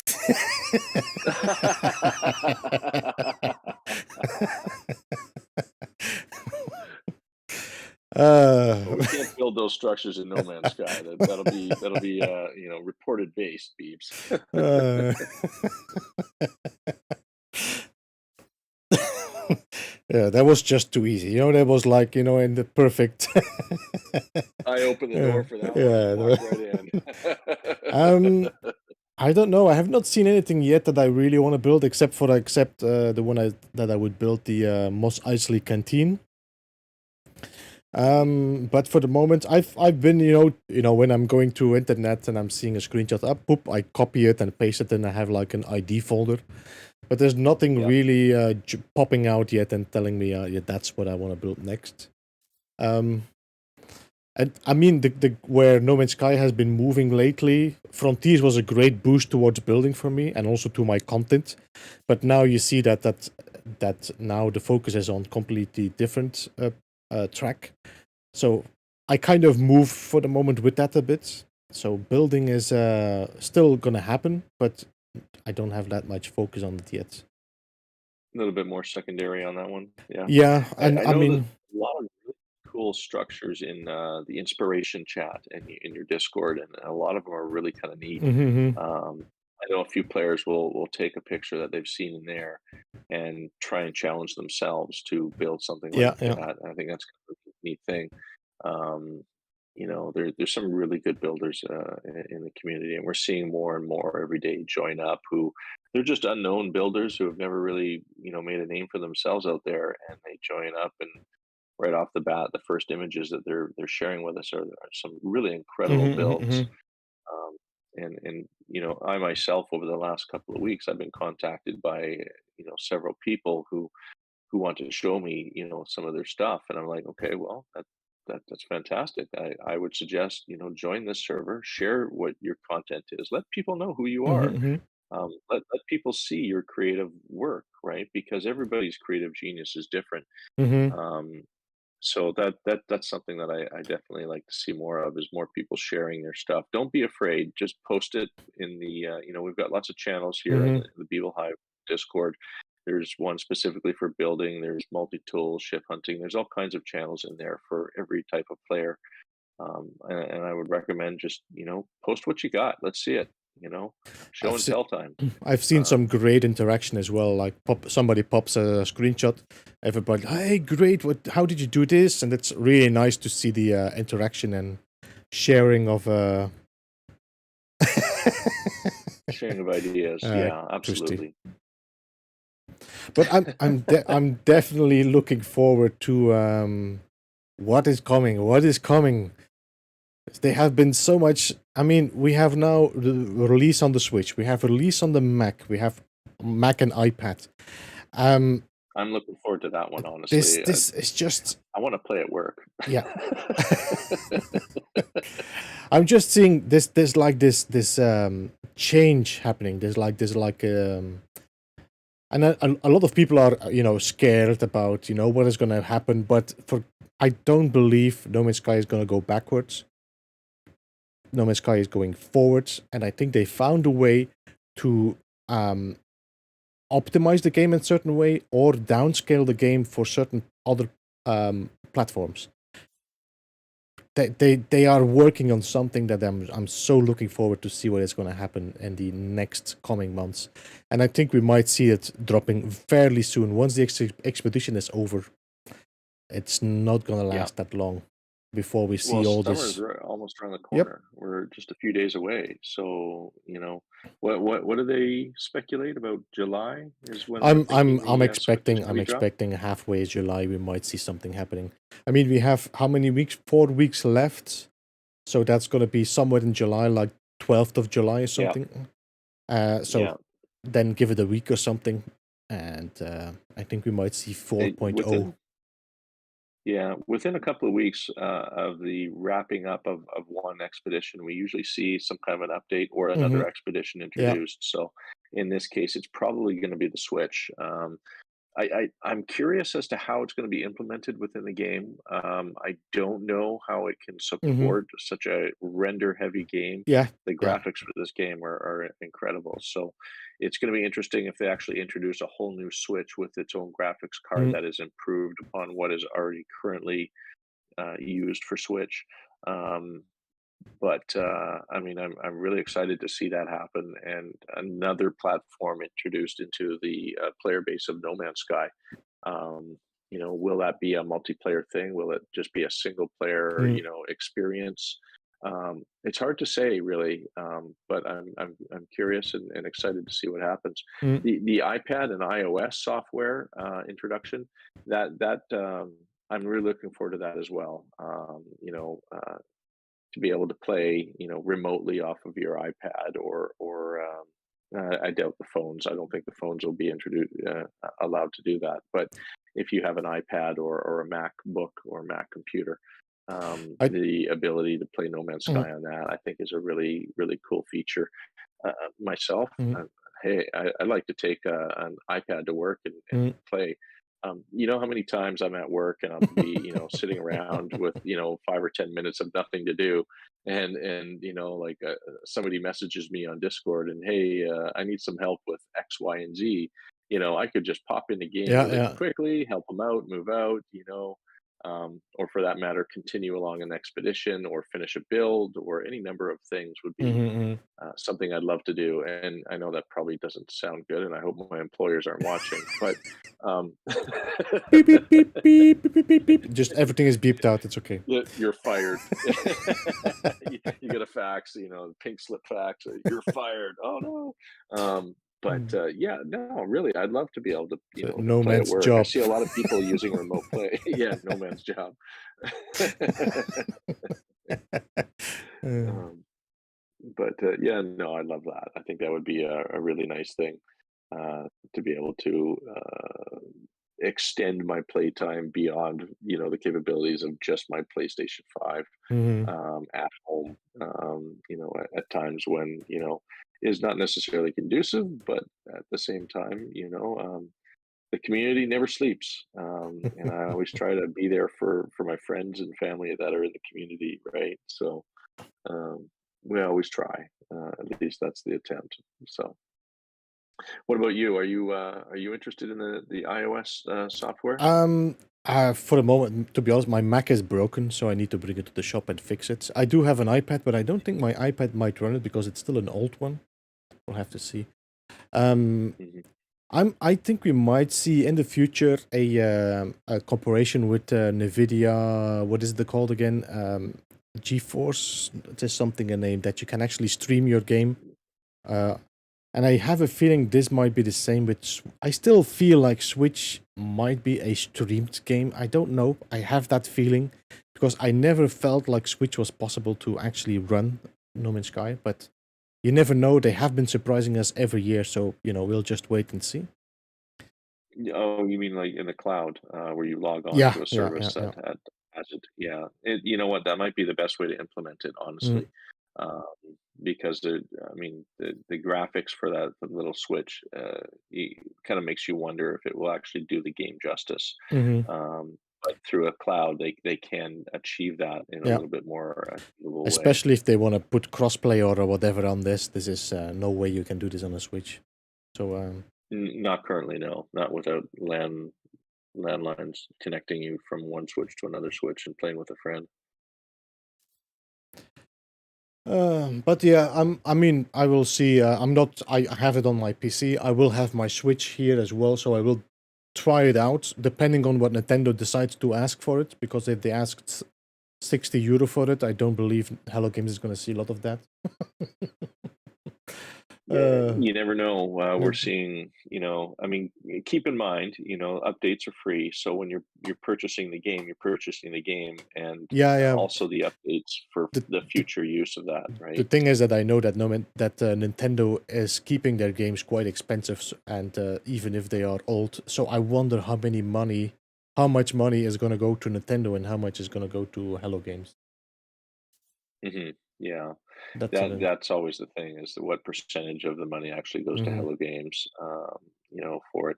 I know Sony is they're very strict with the rights of those video games, and mm-hmm, Um, it held back, if I'm not mistaken, it held back HG a little bit when releasing it to PC as well. mm-hmm, They had to go through a lot of hoops to satisfy uh-huh, Sony, which in the end is why it was released in the state it was released, because that wasn't how they originally wanted the game to be released, but they didn't have a choice. They were held to contract, and the natural disasters really cost them really big on that one. mm-hmm. So and that's a whole other story altogether, which we probably don't need to get into here on stream. But HG. in the end, they made good on their contract. It may have angered a lot of fans, but when you look back at how they've recovered and Mm-hmm. given the fans what they thought they deserved, and they did it for free, what does that tell you about a small company who Mm-hmm. is making a video game for entertainment? Yeah. Sean Murray and the HG developer team, they really went all out and have pulled out all the stops to please the community that have shown so much love to the game, and please the community who didn't show as much love to the game as well, and are gaining a lot more players Yeah. purchasing the game, and so on. So, I really have a lot of respect for a company that goes that kind of a distance to repair and make the game Mm-hmm. better than it ever was. And we've seen recent other games that have been released who did a nosedive right into the ground and exploded into a million pieces. They don't recover, and they don't make any attempt Mm-hmm. to make it better for the the player base that were so excited for the game. Um, Cyberpunk. So like they I think they also this No Man's Sky. I mean, No Man's Sky is I don't know. This is a game on its own. This is like a completely different world. But I think they have learned.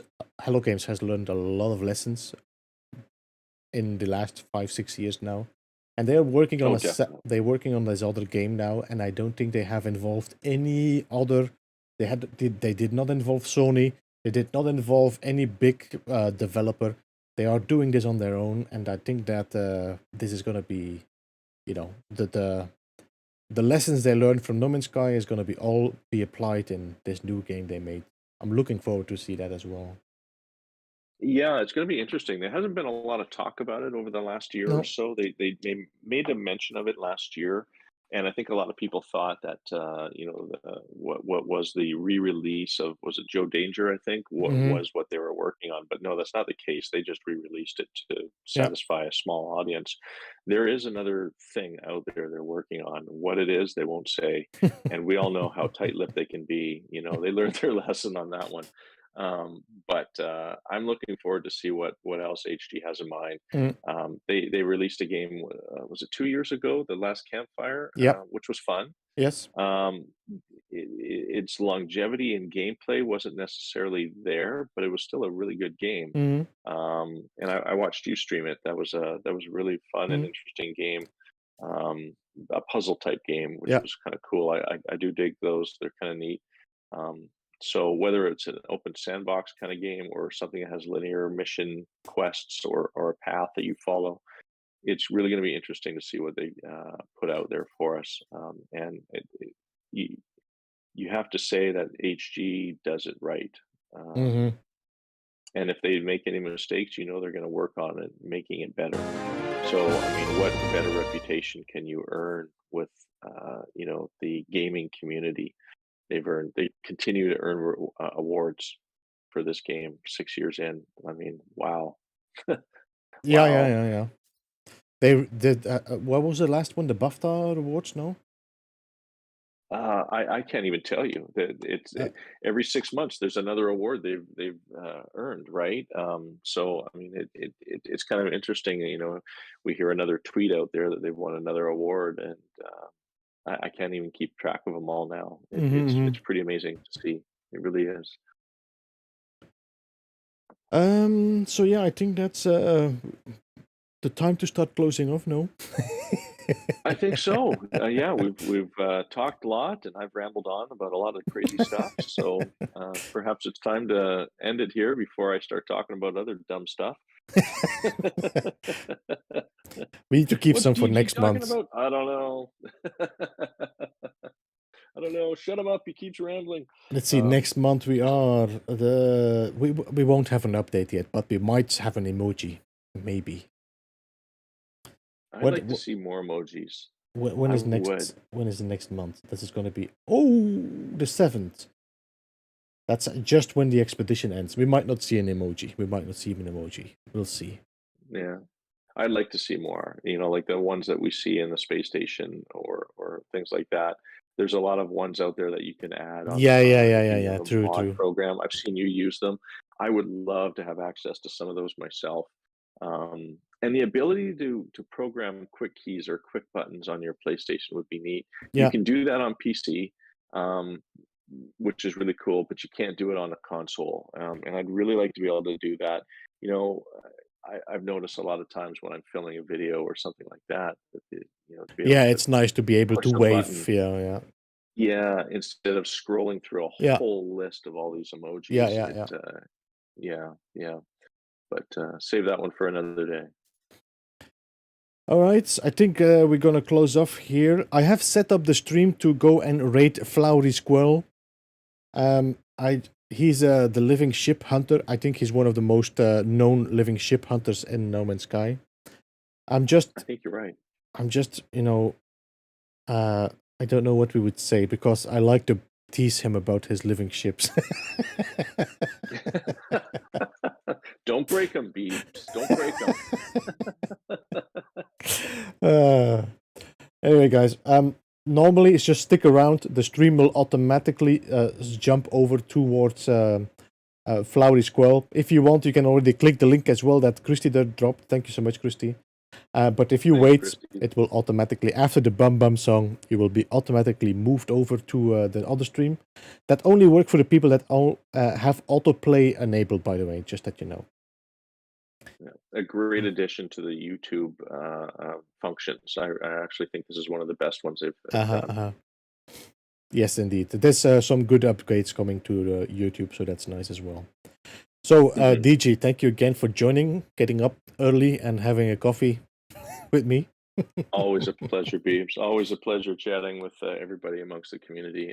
I love you all, and I look forward to the next time we get a chance to sit down and chat with Yep. whoever guest is next. Yes, indeed, indeed.